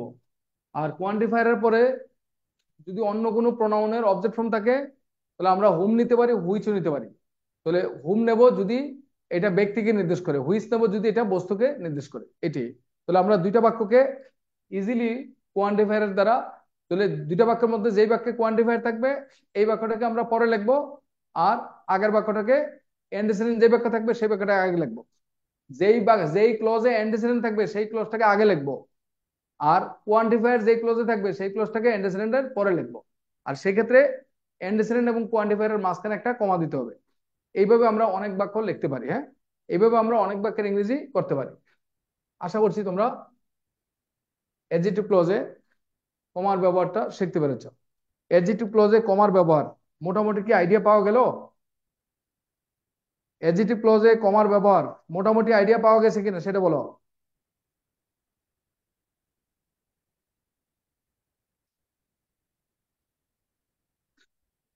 ওকে, আমি যে কথাগুলো বলছি এই কথাগুলো দরকার আছে নাকি নাই?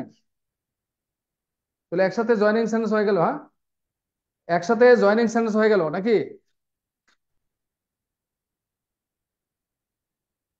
ও,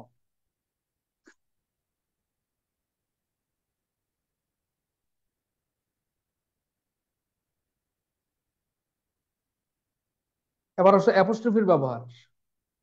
অ্যাপোস্ট্রফি, আমরা অ্যাপোস্ট্রফি কখন নেব? Use of apostrophe.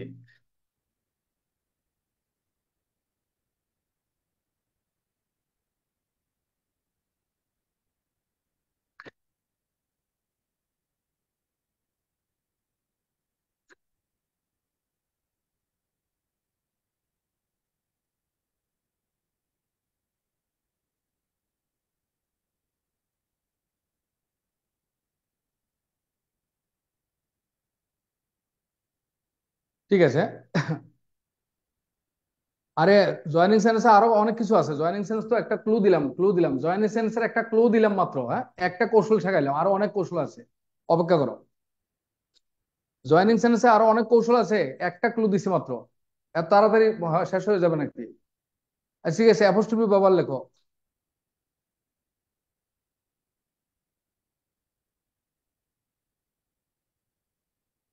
ঠিক আছে, এই সমস্যা হয়েছে, সবচেয়ে বড় সমস্যা হয়েছে গ্রামার শেখানো। মানে এখানে তোমার অন্য অন্য জিনিস শেখানো খুব কঠিন কাজ না, গ্রামার শেখানো খুব কঠিন কাজ। এখানে অনেক অনেক চিন্তা করতে হয়। আর আমি ফালতু কোনো তথ্য দেই না। যেই তথ্য সবাই পারে এগুলো আমিও পারি, বাট আমি যেগুলো পারি সেগুলা, এগুলো হচ্ছে পড, পিওডি, পড। এটা মাথায় রাখতে হবে। হ্যাঁ,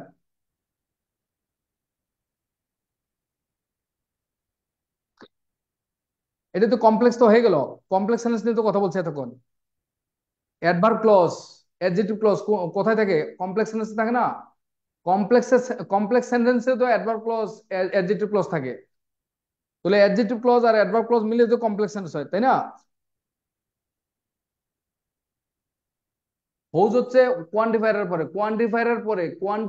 পরে আমরা হুম নেব যদি অ্যান্টিসিডেন্টটা ব্যক্তিবাচক হয়। আর কোয়ান্টিফায়ারের পরে আমরা হোজ নেব যদি প্রোনাউনটা পসেসিভ অ্যাডজেক্টিভ হয়। মানে one of his brother, his হচ্ছে পসেসিভ অ্যাডজেক্টিভ, তখন হিজের পরিবর্তে হোজ হবে। ঠিক আছে মহিমানুল, বুঝতে পারছো?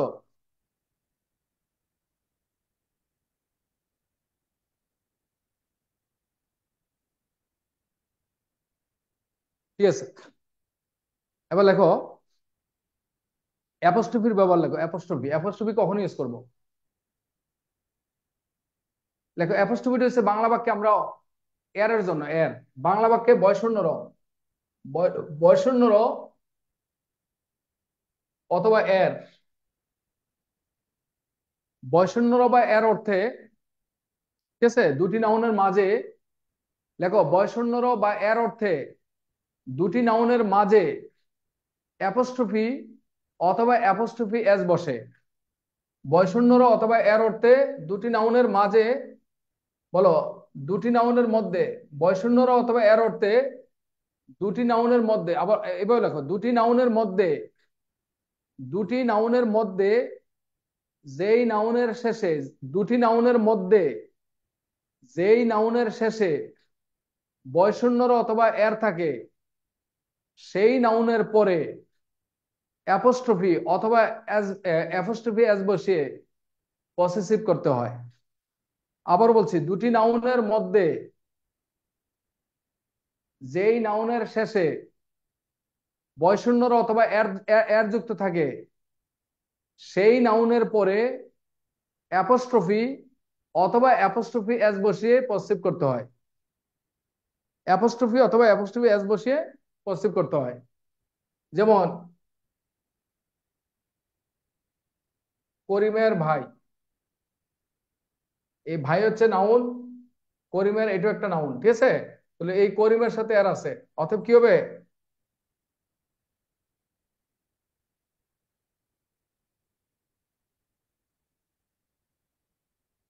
করিমস ব্রাদার, ঠিক আছে?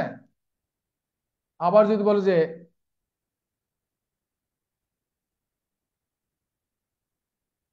শিশুদের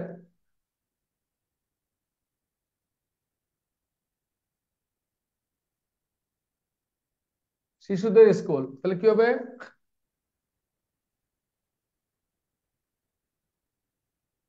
চিলড্রেন্স স্কুল।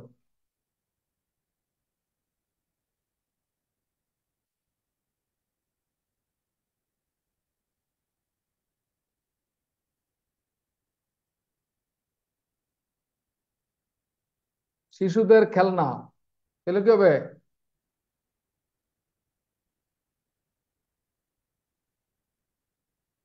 বেবিস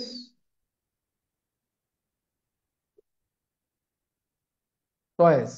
এই যে আমরা অ্যাপোস্ট্রফি ইউজ করলাম, এগুলো খুব দরকার, এগুলো আমরা কখন ইউজ করব? তো লেখো, দুটি নাউনের মধ্যে যেই নাউনের শেষে বয়শূন্যর অথবা এর যুক্ত থাকে, কেবল সেই নাউনের পরে অ্যাপোস্ট্রফি, সেই নাউনের পরে অ্যাপোস্ট্রফি অথবা অ্যাপোস্ট্রফি এবং এস বসিয়ে পসিভ করতে হয়। আবার কয়েকটা নিয়ম বলবো, লেখো। যেমন যেমন লেখো, প্লুরাল নাউনের পরে, লেখো প্লুরাল নাউনের পরে যদি এস অথবা ইয়ের যুক্ত থাকে, লেখো প্লুরাল নাউনের পরে যদি এস বা ইয়ের যুক্ত করা থাকে, তাহলে তারপরে শুধু অ্যাপোস্ট্রফি বসিয়ে পসিভ করতে হবে। আবার বলছি, প্লুরাল প্লুরাল কমন নাউনের পরে, হ্যাঁ, প্লুরাল নাউনের পরে লেখো, প্লুরাল কমন নাউনের শেষে, প্লুরাল কমন নাউনের শেষে এস বা ইয়ের যুক্ত করা থাকলে তারপরে শুধু অ্যাপোস্ট্রফি বসিয়ে পসিভ করতে হবে। যেমন মনে করো এই গার্লস, তো গার্লের প্লুরাল কি? গার্লস, তো তারপরে অ্যাপোস্ট্রফি লেখো স্কুল, গার্লস স্কুল। যেমন বালকদের স্কুল, বয়েজ, এই যে বয়েজ স্কুল, তাহলে বয়ের প্লুরাল কি? বয়েজ, তারপরে অ্যাপোস্ট্রফি, হ্যাঁ। যেমন অফিসারদের মেস, অফিসারের প্লুরালটা কি? অফিসার্স, তাহলে অফিসারদের কি হবে? অ্যাপোস্ট্রফি দাও, অফিসার্স মেস।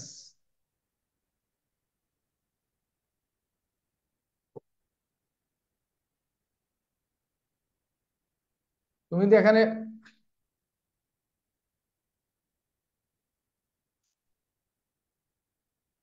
দেখো অফিসার্স মেস, এটা ভুল, কারণ একজন অফিসারের জন্য ম্যাচ হয় না, একজন অফিসারের জন্য ম্যাচ হয় না, ম্যাচ হচ্ছে অফিসারদের ম্যাচ। একজন বালকের জন্য স্কুল হয় না, বলো বালকদের স্কুল। একজন বালিকার জন্য স্কুল হয় না, বালিকাদের স্কুল, গার্লস স্কুল। ওকে। যেমন শিশুদের খেলনা, তাহলে বেবিস, তাহলে বেবি, তাহলে বেবির প্লুরালটা কি? বেবিস, তাহলে বেবিস টয়েস, ঠিক আছে? মহিলাদের ক্লাব, বলো লেডি, লেডির প্লুরালটা কি? লেডিস, বলো লেডিস হোস্টেল, লেডিস হোস্টেল, ঠিক আছে?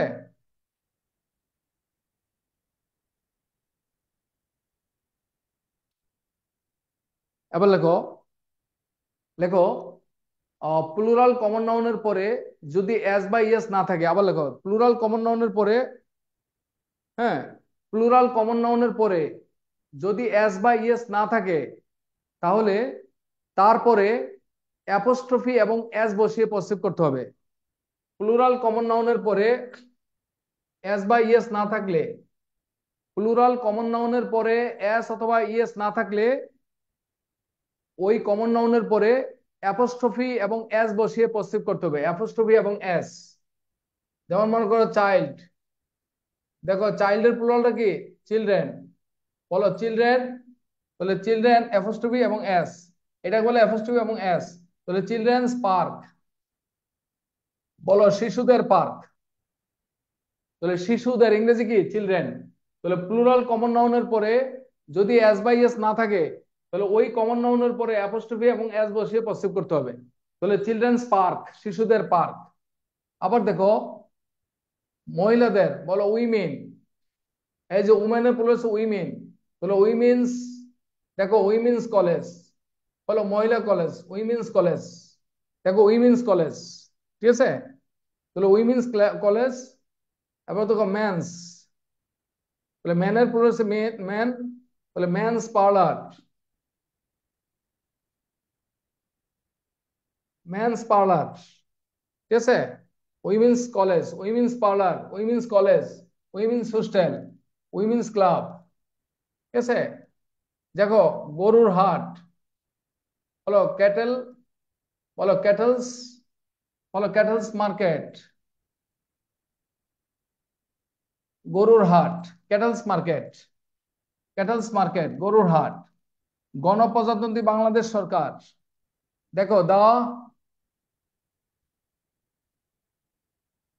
পিপল, এই পিপল প্লুরাল, পিপলটা প্লুরাল, তাহলে কি হবে? অ্যাপোস্ট্রফি এস, পিপলস, দেখো republic of Bangladesh,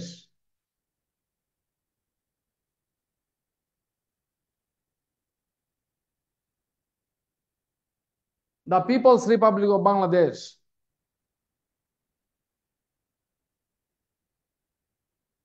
women college হবে না, চিলড্রেন পার্ক হবে না। বলো চিলড্রেন্স পার্ক, আমরা বলি শিশুদের, শিশুদের, ঠিক আছে। অফিসারদের, মহিলাদের, এর এর যে নাউনটা, দুইটা নাউনের মধ্যে সম্বন্ধ স্থাপনের জন্য আমরা যেই নাউনটার পরে অন্তঃস্থ বয়শূন্যর অথবা এর থাকবে, সেই নাউনটার পরে অ্যাপোস্ট্রফি এস বসিয়ে পসিভ, পসিভ কেস করব। দুইটা নাউনের মধ্যে আমরা যখন এটা করবা, বলো উইমেন কলেজ হবে না, মহিলা কলেজ হয় না, আমরা বলি মহিলাদের কলেজ, ঠিক আছে। আমরা বলি মহিলাদের কলেজ। শিশুদের পার্ক, শিশু পার্ক, বলো শিশু পার্ক মানে হচ্ছে শিশুদের পার্ক। দেখো আমরা বলছি শিশু পার্ক, কিন্তু এটা দ্বারা কি বোঝাচ্ছি? এটার অন্তর্নিহিত অর্থ হচ্ছে শিশুদের পার্ক, ঠিক আছে।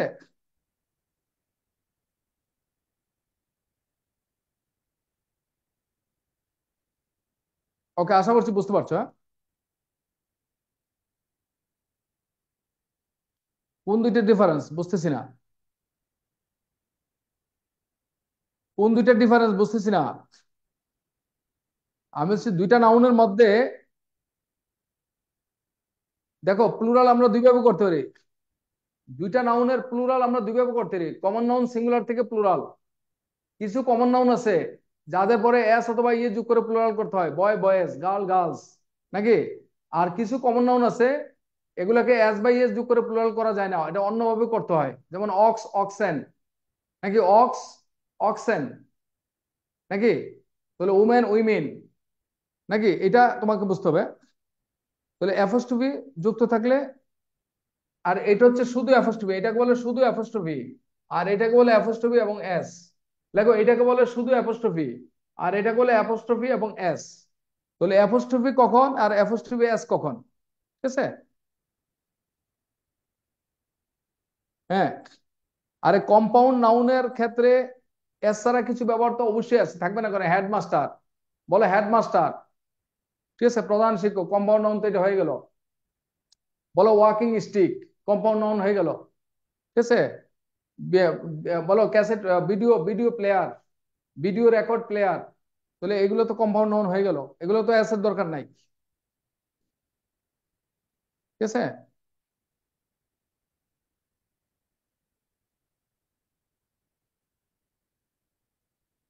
হ্যাঁ, এরপর যদি কথা না বুঝতে থাকো তাহলে আমার সাথে হোয়াটসঅ্যাপে কল করে কথা বুঝে নিবা। কারণ এইভাবে অনেক সময় সবাইকে 100% অনেক সময় বোঝানো যায় না। যদি এরকম কোনো সমস্যা হয় তাহলে ওয়ান টু ওয়ান কথা বলে, ওয়ান টু ওয়ান কথা বলে কথা বলে এটা ক্লিয়ার করে নিবা। হ্যাঁ, ঠিক আছে। হ্যাঁ, আবার লেখো। লেখো কোনো প্রপার নাউনের পরে, দেখো প্রপার নাউনের পরে যদি এস বা ইয়ে যোগ করা থাকে, প্রপার নাউনের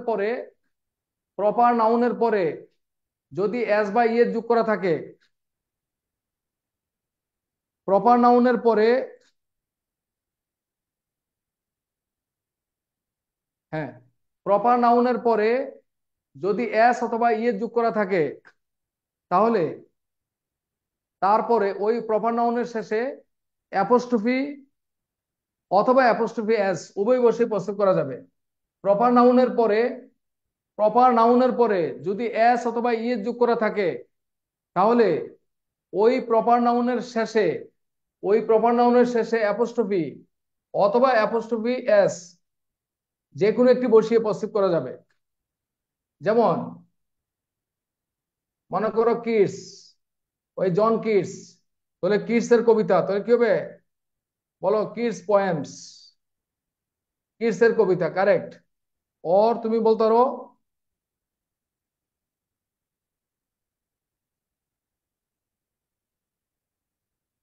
তুমি এভাবে বলতে পারো, বলো কোনো প্রপার নাউনের পরে যদি এস অথবা ইয়ে যোগ করা থাকে, তাহলে ওই প্রপার নাউনের পরে প্রস্তুত করার সময় কি করবা? অ্যাপোস্ট্রোফি বসিয়ে অথবা অ্যাপোস্ট্রোফি এবং এস বসিয়ে দুইটার যে কোনো একটা বসিয়ে প্রস্তুত করা যাবে, দুটোই কারেক্ট। যেমন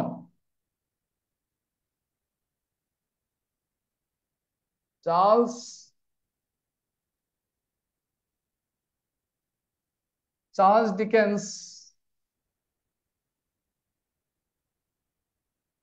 great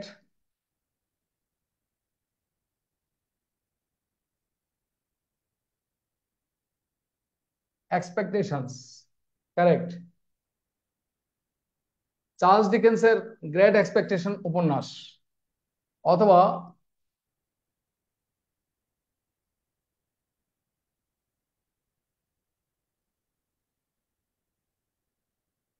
Charles ডিকেন্সেস great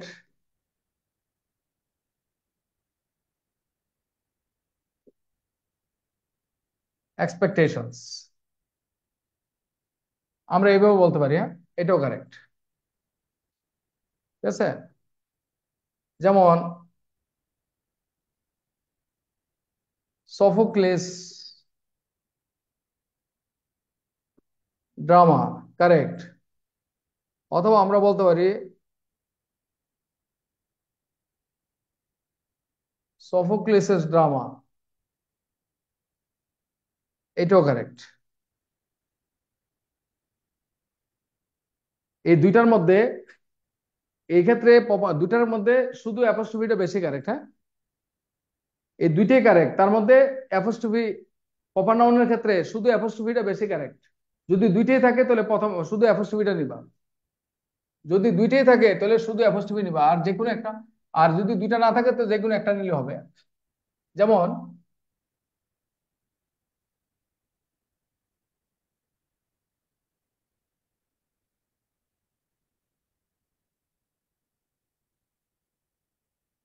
Achilles hill, ওকে, অ্যাকিলিস হিল আমরা অফ নেব, অন্তঃস্ত্র বা এর অর্থে অফ নেব যদি যেই নাউনটার পরে অন্তঃস্ত্র বা এর থাকে, বয়শূন্যর অথবা এর যুক্ত থাকে, সেই নাউনটা যদি বস্তুবাচক হয়, অপ্রাণীবাচক হয়, তাহলে আমরা অফ নেব। টেবিলের পায়াগুলো, টেবিলের পায়াগুলো, the legs of the table বলতে হবে, টেবিলস লেগস বললে হবে না, the legs of the tables যদি অপ্রাণীবাচক হয় তাহলে আমরা অফ নেব। আর যদি প্রাণীবাচক হয় তাহলে আমরা অ্যাপোস্ট্রোফি এবং এস নেব। এইটাই মাথায় রাখা। ঠিক আছে।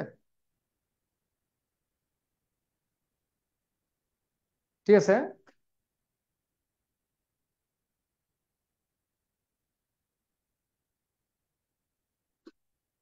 তোমরা কি বুঝছো নাকি বুঝো নাই?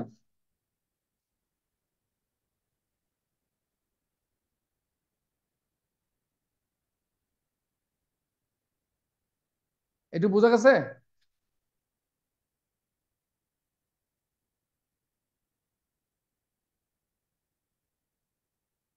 ঠিক আছে, আমরা অ্যাপোস্ট্রোফির ব্যবহারটা দরকার আছে, অ্যাপোস্ট্রোফির এই দুটো এটুকু ব্যবহার আমাদের জানতে হবে, হ্যাঁ।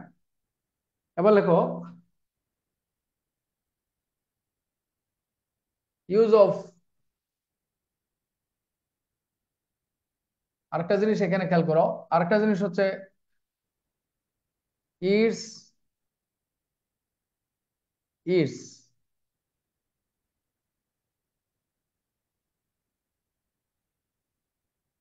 ইটস মানে ইহার, আর এইটস মানে ইট ইজ, ইট ওয়াজ,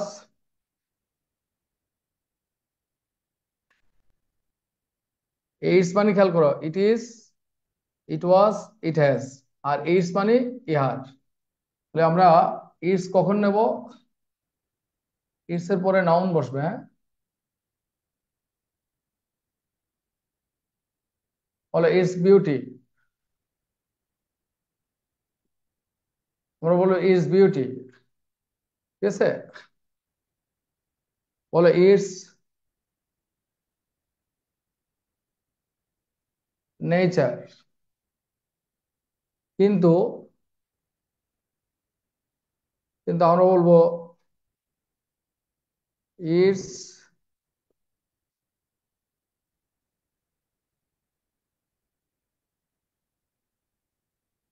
ন্যাচারাল। তাহলে আমরা কোনটা নেব? It's natural. ইটস ন্যাচারাল মানে কি?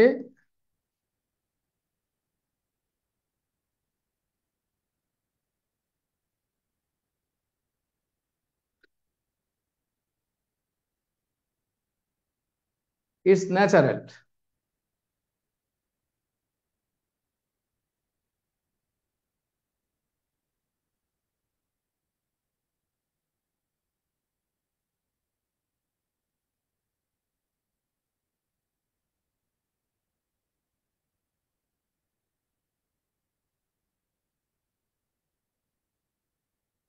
তাহলে আমরা কোনটা নেব? এইটা নেব।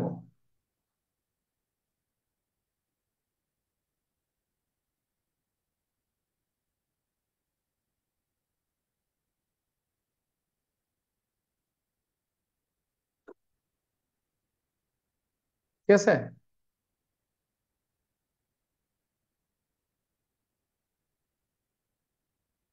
ইটস নাকি ইটস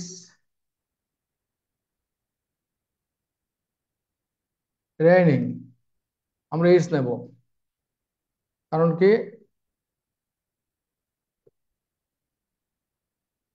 ইটস রেইনিং মানে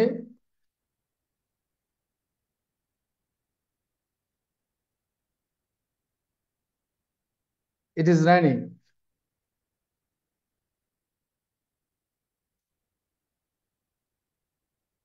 আমরা ফাইভ, ফাইভস,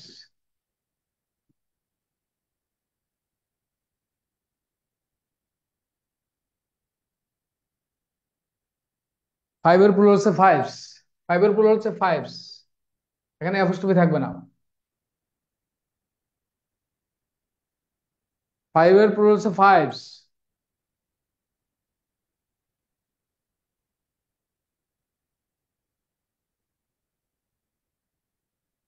টু এর প্লুরাল হচ্ছে টুস।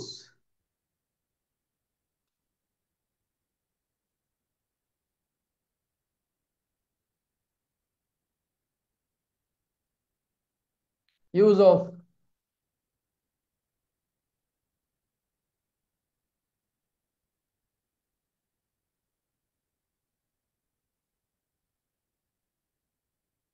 Quotation marks,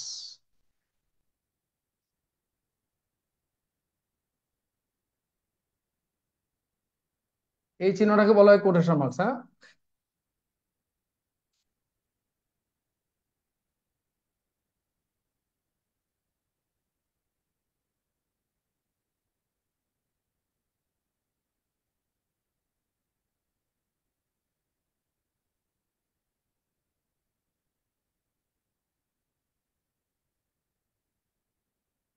2 5s are 10. 2 5s are 10. 2 5s are 10.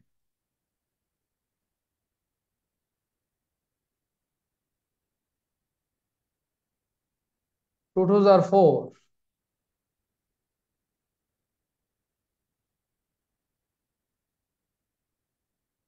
কিছু বুঝতে পারছো ইমরান হোসেন? ইমরান হোসেন বুঝতে পারছো?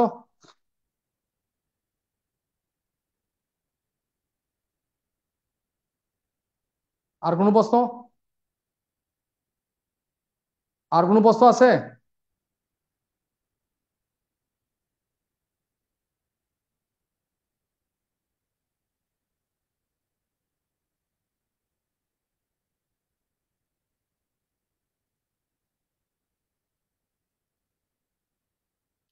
ওকে, হ্যাঁ হ্যাঁ এক্সাম নেবো, হ্যাঁ। তোমাদের এক্সাম ইংরেজি, ইংরেজি এক্সাম, হ্যাঁ। ওকে, তাহলে তোমাদের ইংরেজি এক্সামটা তোমরা চাইলে ব্রাঞ্চে এসে দিতে পারবা। আমরা ইংলিশে যে মডেল টেস্ট গুলো নেবো, এগুলো অদিতির ব্রাঞ্চে এসে ইংরেজি পরীক্ষাগুলো দিতে পারবা, ঠিক আছে?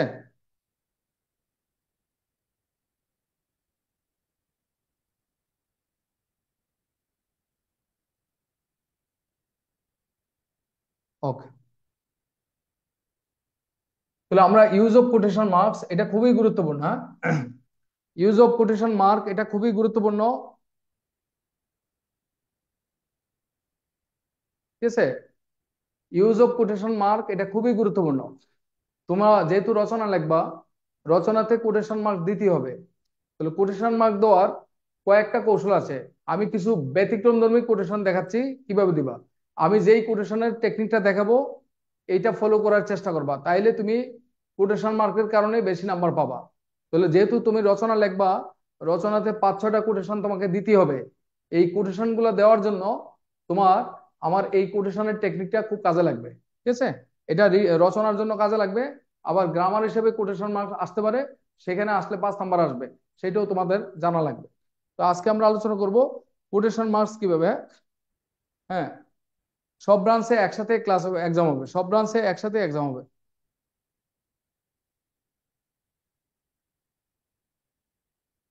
হ্যাঁ, তোমাদের মধ্যে যারা অনলি ইংরেজি কোর্সে ভর্তি আছো, তোমাদের মধ্যে যারা ইংরেজি কোর্সে ভর্তি আছো, তাদের জন্য শুধু ইংরেজি, শুধু ইংরেজি লিখিত মডেল টেস্ট পরীক্ষাটা ফ্রি করে দিয়েছি। শুধু ইংরেজি লিখিত মডেল টেস্ট, ইংরেজি, ইংরেজি পরীক্ষাগুলো ফ্রি করে দিয়েছি। ব্রাঞ্চে এসে পরীক্ষা দিতে পারবা। আর তোমরা চাইলে অনলাইনে পরীক্ষা দিয়ে খাতা আমাদেরকে পাঠিয়ে দিলে আমরা খাতা দেখে দিতে পারবো, ঠিক আছে? দুইটা সুযোগে তোমাদের জন্য রাখলাম। কিন্তু তোমরা যদি আবার ইংরেজির বাইরে যদি সব পরীক্ষা দিতে চাও, তাহলে ব্রাঞ্চে যোগাযোগ করিও, তাহলে সেটা অন্য বিষয়, ঠিক আছে? কারণ লিখিত খাতা দেখার তো একটা ব্যাপার আছে। তোমার খাতা দেখতেই চলে যাবে প্রতিষ্ঠানে 2,000 টাকা, হ্যাঁ। তো 2,000 টাকা তার প্রতিষ্ঠান তোমাকে খরচ করতে পারবে না। আমি শুধু ইংরেজি পরীক্ষাটা তোমাদেরকে ব্রাঞ্চে এসে ফ্রি দেখা দেওয়ার জন্য সুযোগ করে দিচ্ছে, ঠিক আছে? ব্রাঞ্চে আমাদের অদিতির যে ব্রাঞ্চ আছে, 12টা ব্রাঞ্চ আছে সারা বাংলাদেশে, এই 12টা ব্রাঞ্চের যে কোনো ব্রাঞ্চে যে ইংরেজি পরীক্ষাটা তুমি দিতে পারবা। আমাদের তুমি লিখিত কোর্সে যে ভর্তি আছো, হ্যাঁ, এটা ইংরেজি কোর্সে ভর্তি আছো, এটা ডকুমেন্ট সহকারে, ডকুমেন্ট দেখে তুমি সেখানে পরীক্ষা দিতে পারবা, ঠিক আছে? বাট অন্য পরীক্ষাগুলো দিতে হলে পেমেন্ট করতে হবে।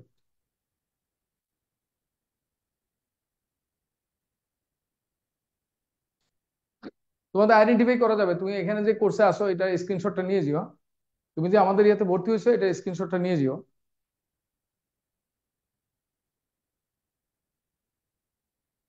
ঠিক আছে? ওকে, অনলি ইংলিশে দিতে পারবা, হ্যাঁ? ঠিক আছে, আমরা শুরু করি, হ্যাঁ।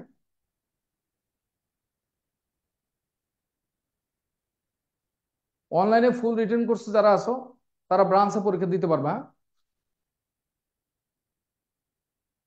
আর সাতক্ষীরাতে ব্রাঞ্চ দেওয়া সম্ভব না, সেক্ষেত্রে তুমি পরীক্ষা অনলাইনে দিতে পারবা। ওকে, আমরা চলে যাই, আমরা সময় নষ্ট না করি।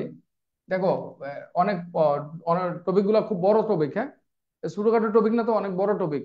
এই জন্য এখানে অনেক ইয়ে করতে হয়। বগুড়াতে আছে, রংপুরে নাই, বগুড়াতে আছে। ঠিক আছে, এটা ব্রাঞ্চে যোগাযোগ করলে পাবা। ফেসবুকে আমাদের গ্রুপে অদিতি পেজের মধ্যে সব সব পেজের মধ্যে রুটিন দেওয়া আছে, রিটেন পরীক্ষার এক্সাম রুটিন দেওয়া আছে। ঠিক আছে, কোটেশন মার্ক তোমার তো মানে লেখো। এই দেখো ইনভার্টেড কমা, এই ইনভার্টেড কমার ভিতরে যদি যদি একটি মাত্র বাক্য থাকে, সিম্পল, কম্পাউন্ড, কমপ্লেক্স, এরকম যদি একটি মাত্র বাক্য থাকে তাকে বলা হয় সিঙ্গেল সেন্টেন্স। বলো ইনভার্টেড কমার ভেতরে, আবার বলছি, ইনভার্টেড কমার ভেতরে সিম্পল অথবা কম্পাউন্ড অথবা কমপ্লেক্স এইরকম একটি মাত্র বাক্য থাকলে তাকে বলা হয় সিঙ্গেল সেন্টেন্স কোটেশন। তাকে বলা হয় single sentence quotation. Single sentence quotation.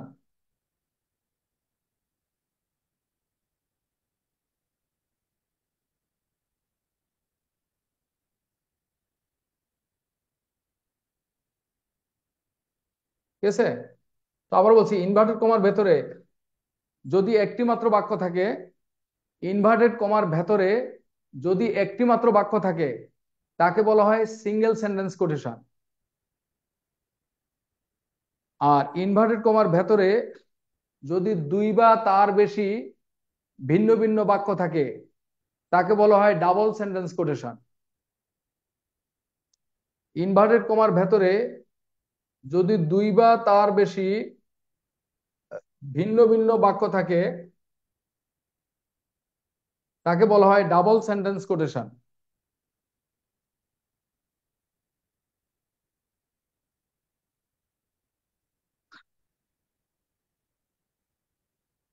আমি যেই কথাগুলো বলছি এগুলো প্র্যাকটিসের জন্য একমাত্র রাস্তা হচ্ছে পেপার পড়বা। পেপার পেপার পড়লে সব চলে আসবে। হ্যাঁ, হ্যাঁ,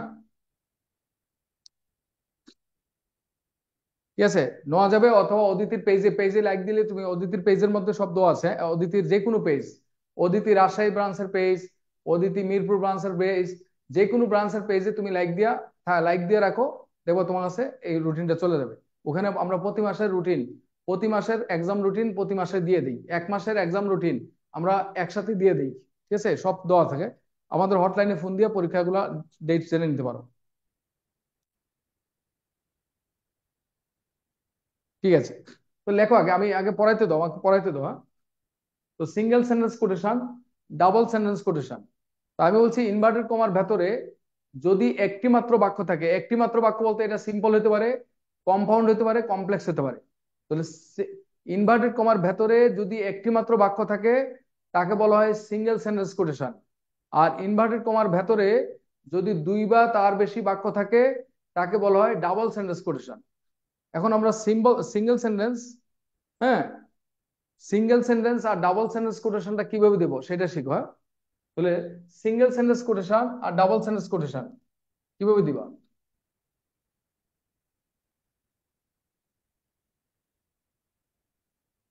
তো সিঙ্গেল সেন্টেন্স কোটেশন লেখো, সিঙ্গেল সেন্টেন্স কোটেশনের নিয়ম। সো লেখো সিঙ্গেল সেন্টেন্স কোটেশনের নিয়ম। একটা সিঙ্গেল সেন্টেন্সকে কিভাবে কোট করতে হয়? সূত্র ওয়ান, তিনটা সূত্র আছে, মানে প্রতিটা কোটেশনের জন্য তিনটা করে সূত্র আছে। সিঙ্গেল সেন্টেন্স কোটেশনের জন্য তিনটা সূত্র আছে, ডাবল সেন্টেন্স কোটেশনের জন্য তিনটা সূত্র আছে। তাহলে সিঙ্গেল সেন্টেন্স কোটেশন হচ্ছে, যেমন মনে করো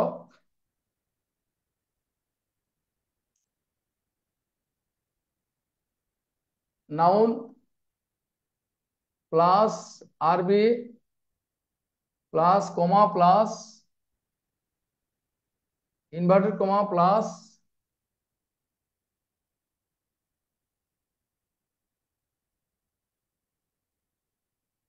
single sentence plus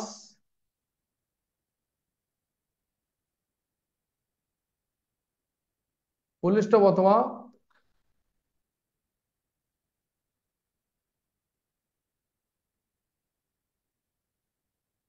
question mark plus inverted comma. যেমন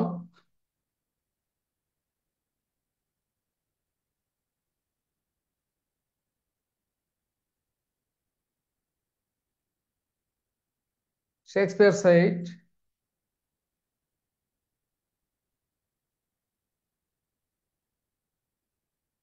brevity is the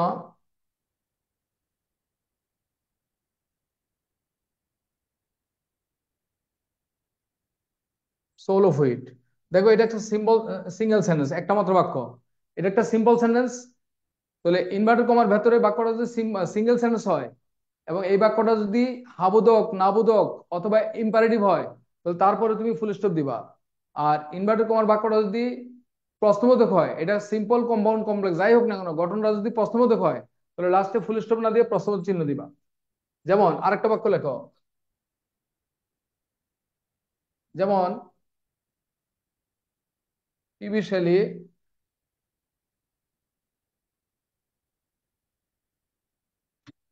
PB Shelley said, if winter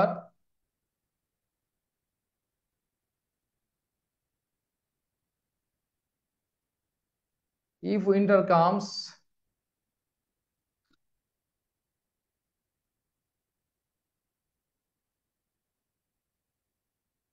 can spring be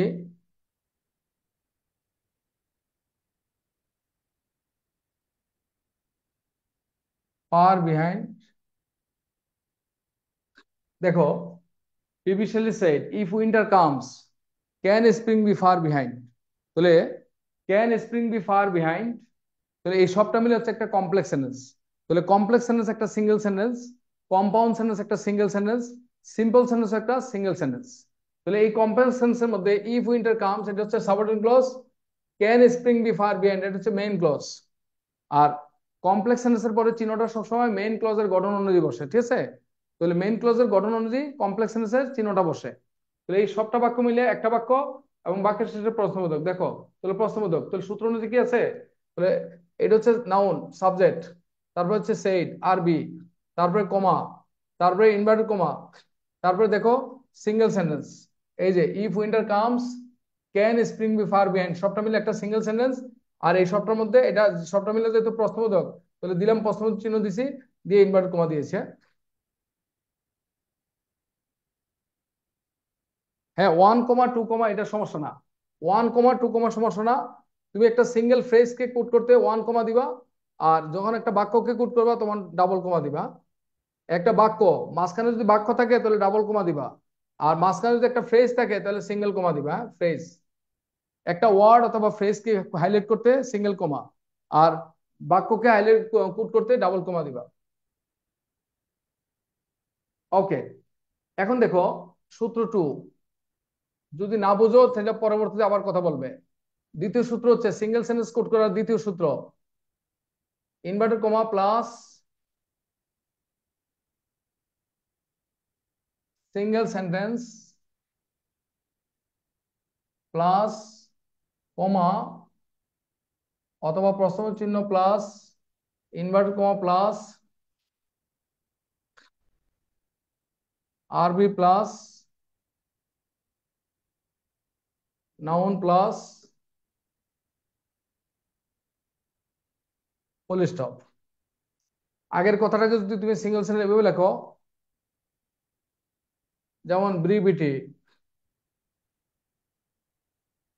is the soul of wit comma inverted comma said,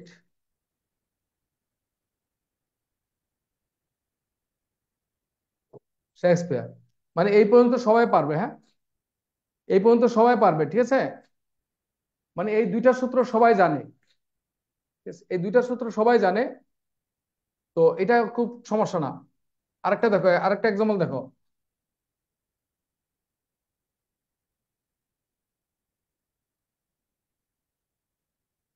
if winter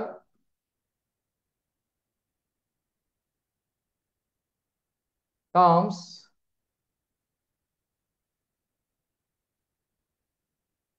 can spring B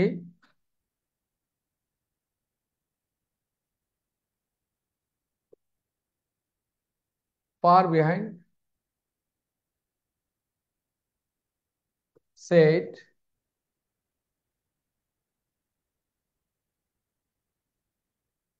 দেখো তাহলে inverted comma শুরু করে যদি পুরো বাক্যটা যদি প্রশ্নবোধক হয়, প্রশ্নবোধক হলে লাস্টে প্রশ্নবোধক চিহ্ন দিবা, তারপরে ইনভার্টেড কমা, তারপরে রিপিটিং বার, তারপরে যিনি বলেছেন সেটা। তার মানে কি এই সূত্রটা আমরা কমন, ন্যারেশন যারা পড়ো, যারা ন্যারেশন পড়ো এই সূত্রটা কমন, এগুলো পারা যায়।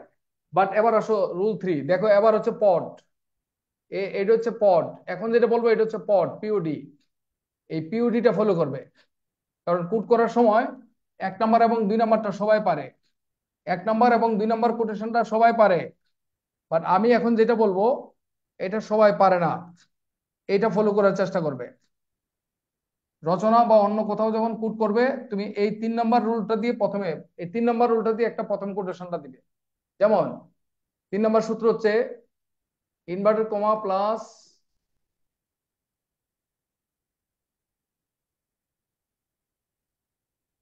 প্রথম অংশ plus comma plus inverted comma plus RV plus noun plus comma noun plus noun plus comma plus inverted comma plus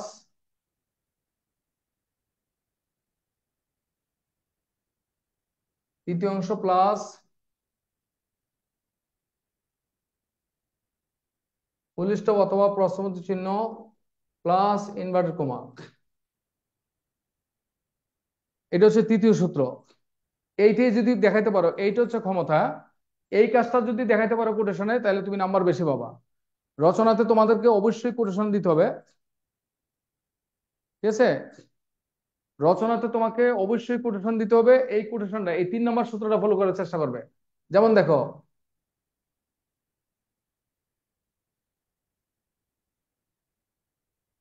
ব্রিভিটি said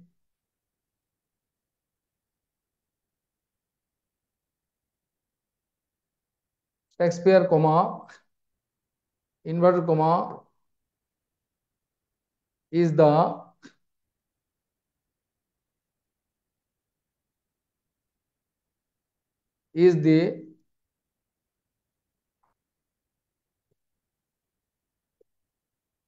solo poet, full stop, inverted comma। তাহলে প্রথম অংশ মানে সাবজেক্ট, সিঙ্গেল সেন্টেন্সের ক্ষেত্রে প্রথম অংশ মানে কি, যদি সিম্পল সেন্টেন্স হয় তাহলে সাবজেক্ট, আর যদি কম্পাউন্ড অথবা কমপ্লেক্স সেন্টেন্স হয় তাহলে প্রথম ক্লজ, প্রথম অংশে সাবজেক্ট অথবা প্রথম ক্লজ, ঠিক আছে? তারপরে কমা, তারপরে ইনভার্টেড কমা, তারপরে আর রিপিটিং বার, তারপরে যিনি বলেছেন তিনি, তারপরে কমা, তারপরে ইনভার্টেড কমা দিয়ে দ্বিতীয় অংশ। হ্যাঁ, এবার দ্বিতীয় অংশটা যদি প্রথম অংশ আর দ্বিতীয় অংশ মিলে যদি হাবোধক হয় বা ইম্পারেটিভ হয় তাহলে ফুল স্টপ, আর যদি প্রশ্নবোধক হয় তাহলে এখানে প্রশ্নবোধক চিহ্ন দিবা। যেমন আরেকটা দেখো,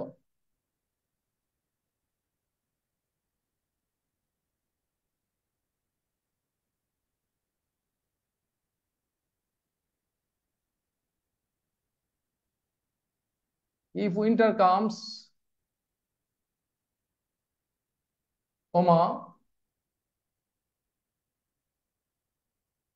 said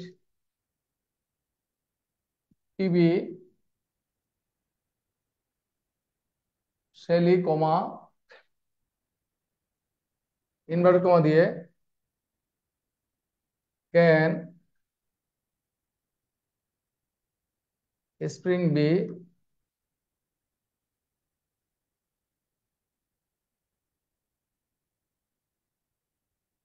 far behind? So if winter comes, এই যে if winter comes প্রথম অংশ মানে প্রথম ক্লজ, তারপর কমা, তারপর ইনভার্টেড কমা, তারপর সেইড, তারপরে পিবি শেলি, তারপরে আবার ইনভার্টেড কমা দিয়ে দ্বিতীয় অংশ। তাহলে প্রথম অংশ আর দ্বিতীয় অংশ মিলে যদি প্রশ্নবোধক, তাহলে আমরা লাস্টে প্রশ্নবোধক চিহ্ন দিয়ে ইনভার্টেড কমা শেষ করলাম। আমরা কি এটা পারবো নাকি পারবো না? তৃতীয় সূত্রটা কি পারা যাবে নাকি যাবে না? ওকে, অর্থ সেম, অর্থ সেম, অর্থ সেম কিন্তু প্যাটার্নটা ভিন্ন, উপস্থাপনটা ভিন্ন। অর্থ সেম কিন্তু উপস্থাপনটা ভিন্ন। এই উপস্থাপনটাই তোমার কাছে, আমি আবারও বলছি, তুমি রিটেনে যদি ভালো করতে চাও তাহলে একই জিনিস, দেখো আবারও বলছি, একই জিনিস যিনি ভিন্নভাবে উপস্থাপন করতে পারেন তিনি হচ্ছেন ডিফারেন্ট, আর যিনি ডিফারেন্ট তিনি বেশি নাম্বার পাবেন।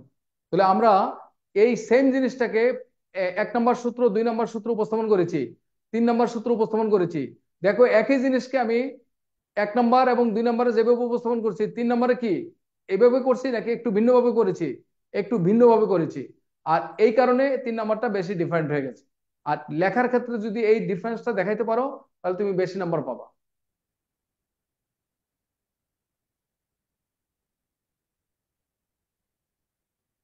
ঠিক আছে? হ্যাঁ, প্রথম অংশ দ্বিতীয় অংশ একই সেন্টেন্সের ক্ষেত্রে, একই সেন্টেন্সের ক্ষেত্রে দ্বিতীয় অংশ যখন আমরা কোট করব, দ্বিতীয় অংশের শুরুতে স্মল লেটার হবে, আর শুধু প্রথম অংশটা অলওয়েজ ক্যাপিটাল হবে। আর ভিন্ন বাক্য হইলে সবগুলোই ক্যাপিটাল হবে। ঠিক আছে? 3 নং কোটেশন পরীক্ষককে বিরক্ত করার কোনো সুযোগ নাই, কারণ যিনি খাতা দেখবেন তিনি ইংরেজি শিক্ষক খাতা দেখবেন। ঠিক আছে? এবং ইংরেজি শিক্ষক উনি নিজে জানেন 3 নম্বর সূত্রটা উনি কোথায় পড়ছে না। যারা লিটারেচার পড়ছে, যারা সাহিত্য পড়ছে, উপন্যাস পড়ছে, তারা 3 নম্বর সূত্রটা প্রচুর ব্যবহার পেয়েছে। এবং ইন্টারন্যাশনাল পেজ, ইংলিশের ইন্টারন্যাশনাল পেজ অথবা new York Times, economist, the economist, এই পত্রিকাগুলো পড়ো, হ্যাঁ, তাহলে 3 নম্বর সূত্রটার প্রচুর ব্যবহার দেখতে পাবা। ঠিক আছে? And তুমি ব্যবহার জানো না বলে তুমি মনে করতেছো পরীক্ষক জানবে কিনা, আর পরীক্ষক অবশ্যই জানবে। পরীক্ষক কি তোমার মতন নাকি? তোমার চেয়ে অনেক বেশি সে জানে। ঠিক আছে? পরীক্ষক একজন ইংরেজি শিক্ষক, সে ইংলিশের লিটারেচার পড়ছে না? লিটারেচারে এই ধরনের এক্সাম্পল মানে প্রচুর আছে, হ্যাঁ, প্রেজেন্টেশন। ঠিক আছে? ওকে, কথা কি বুঝতে পারছি?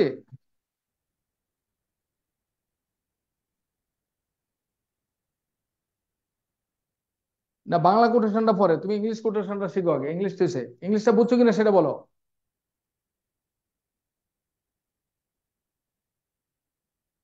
ইংলিশ কি বুঝছো নাকি বুঝো নাই? আমি কি কোটেশনে এগুলো কি বলে ভুল করলাম নাকি? আরে বাবা, এই কোটেশনটা বলে কি ভুল করলাম?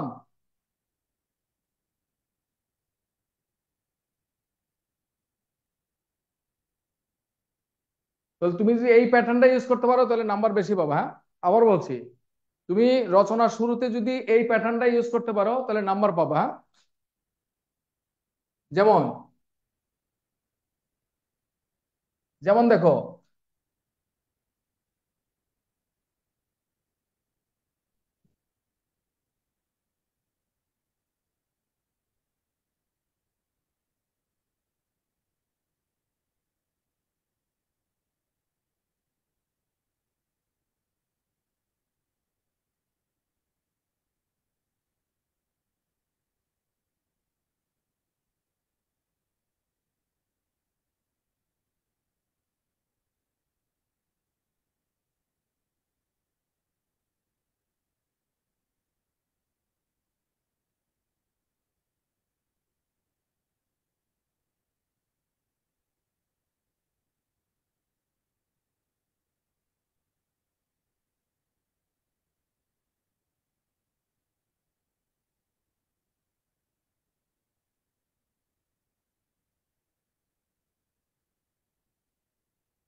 সিম্পল সেন্টেন্স হলে সাবজেক্ট, সিম্পল সেন্টেন্স হলে প্রথম অংশে subject.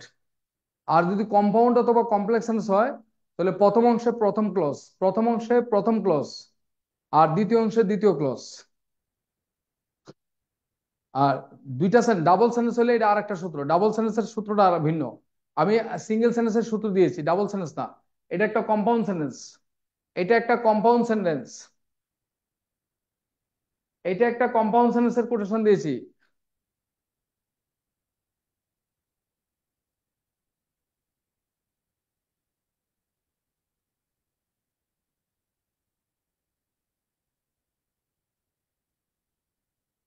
The struggle this time is the struggle for emancipation. The struggle this time is the struggle for independence. এটা একটা কম্পাউন্ড সেন্টেন্স। অতএব তুমি এই কম্পাউন্ড সেন্টেন্সটাকে এবারের সংগ্রাম, মুক্তির সংগ্রাম, এবারের সংগ্রাম, স্বাধীনতার সংগ্রাম, এই বঙ্গবন্ধুর এই যে কথাটা, এই কথাটা যদি তুমি এই তৃতীয় শুধু এটা একটা কম্পাউন্ড সেন্টেন্স, এটা একটা কম্পাউন্ড সেন্টেন্স। তার মানে এখানে কম্পাউন্ড সেন্টেন্সের দুইটা মেইন ক্লোজ থাকে, হ্যাঁ? প্রথমটা মেইন ক্লোজ, দ্বিতীয়টা মেইন ক্লোজ। এই মাঝখানে বঙ্গবন্ধু সম্পর্কে আমি একটা অতিরিক্ত বললাম, Bangabandhu in his clarion call to the nation on 7th March in 1971 said, 1971 সালের 7ই মার্চ বঙ্গবন্ধু জাতিকে দেওয়া উদাত্ত ভাষণে, হ্যাঁ, বলেছিলেন এবারের সংগ্রাম মুক্তির সংগ্রাম, এবারের সংগ্রাম স্বাধীনতার সংগ্রাম। ওকে, তাহলে তোমার জাস্ট একটা কোটেশন করে দেখালে, হ্যাঁ, ঠিক আছে? একটা কোটেশন দেখালাম, তোমরা পরীক্ষায় ইউজ করতে পারবা। ক্লেরিয়ন কল, ক্লেরিয়ন কল মানে উদাত্ত আহ্বান। ক্লেরিয়ন কল অর্থ হলো উদাত্ত আহ্বান, উদাত্ত আহ্বান। হ্যাঁ, সেইট পরে নিতে পারবো, সমস্যা নাই। বঙ্গবন্ধু সেইট অথবা সেইট বঙ্গবন্ধু, সমস্যা নেই, হ্যাঁ।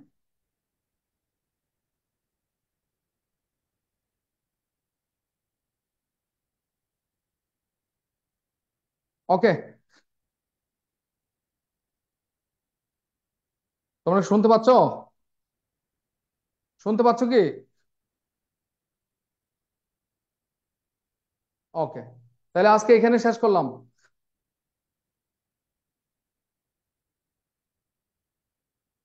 একটু ইয়ে বলতো। ওকে, আজকে এখানে শেষ করলাম। কেউ কথা বলতে চাইলে বলতে পারো।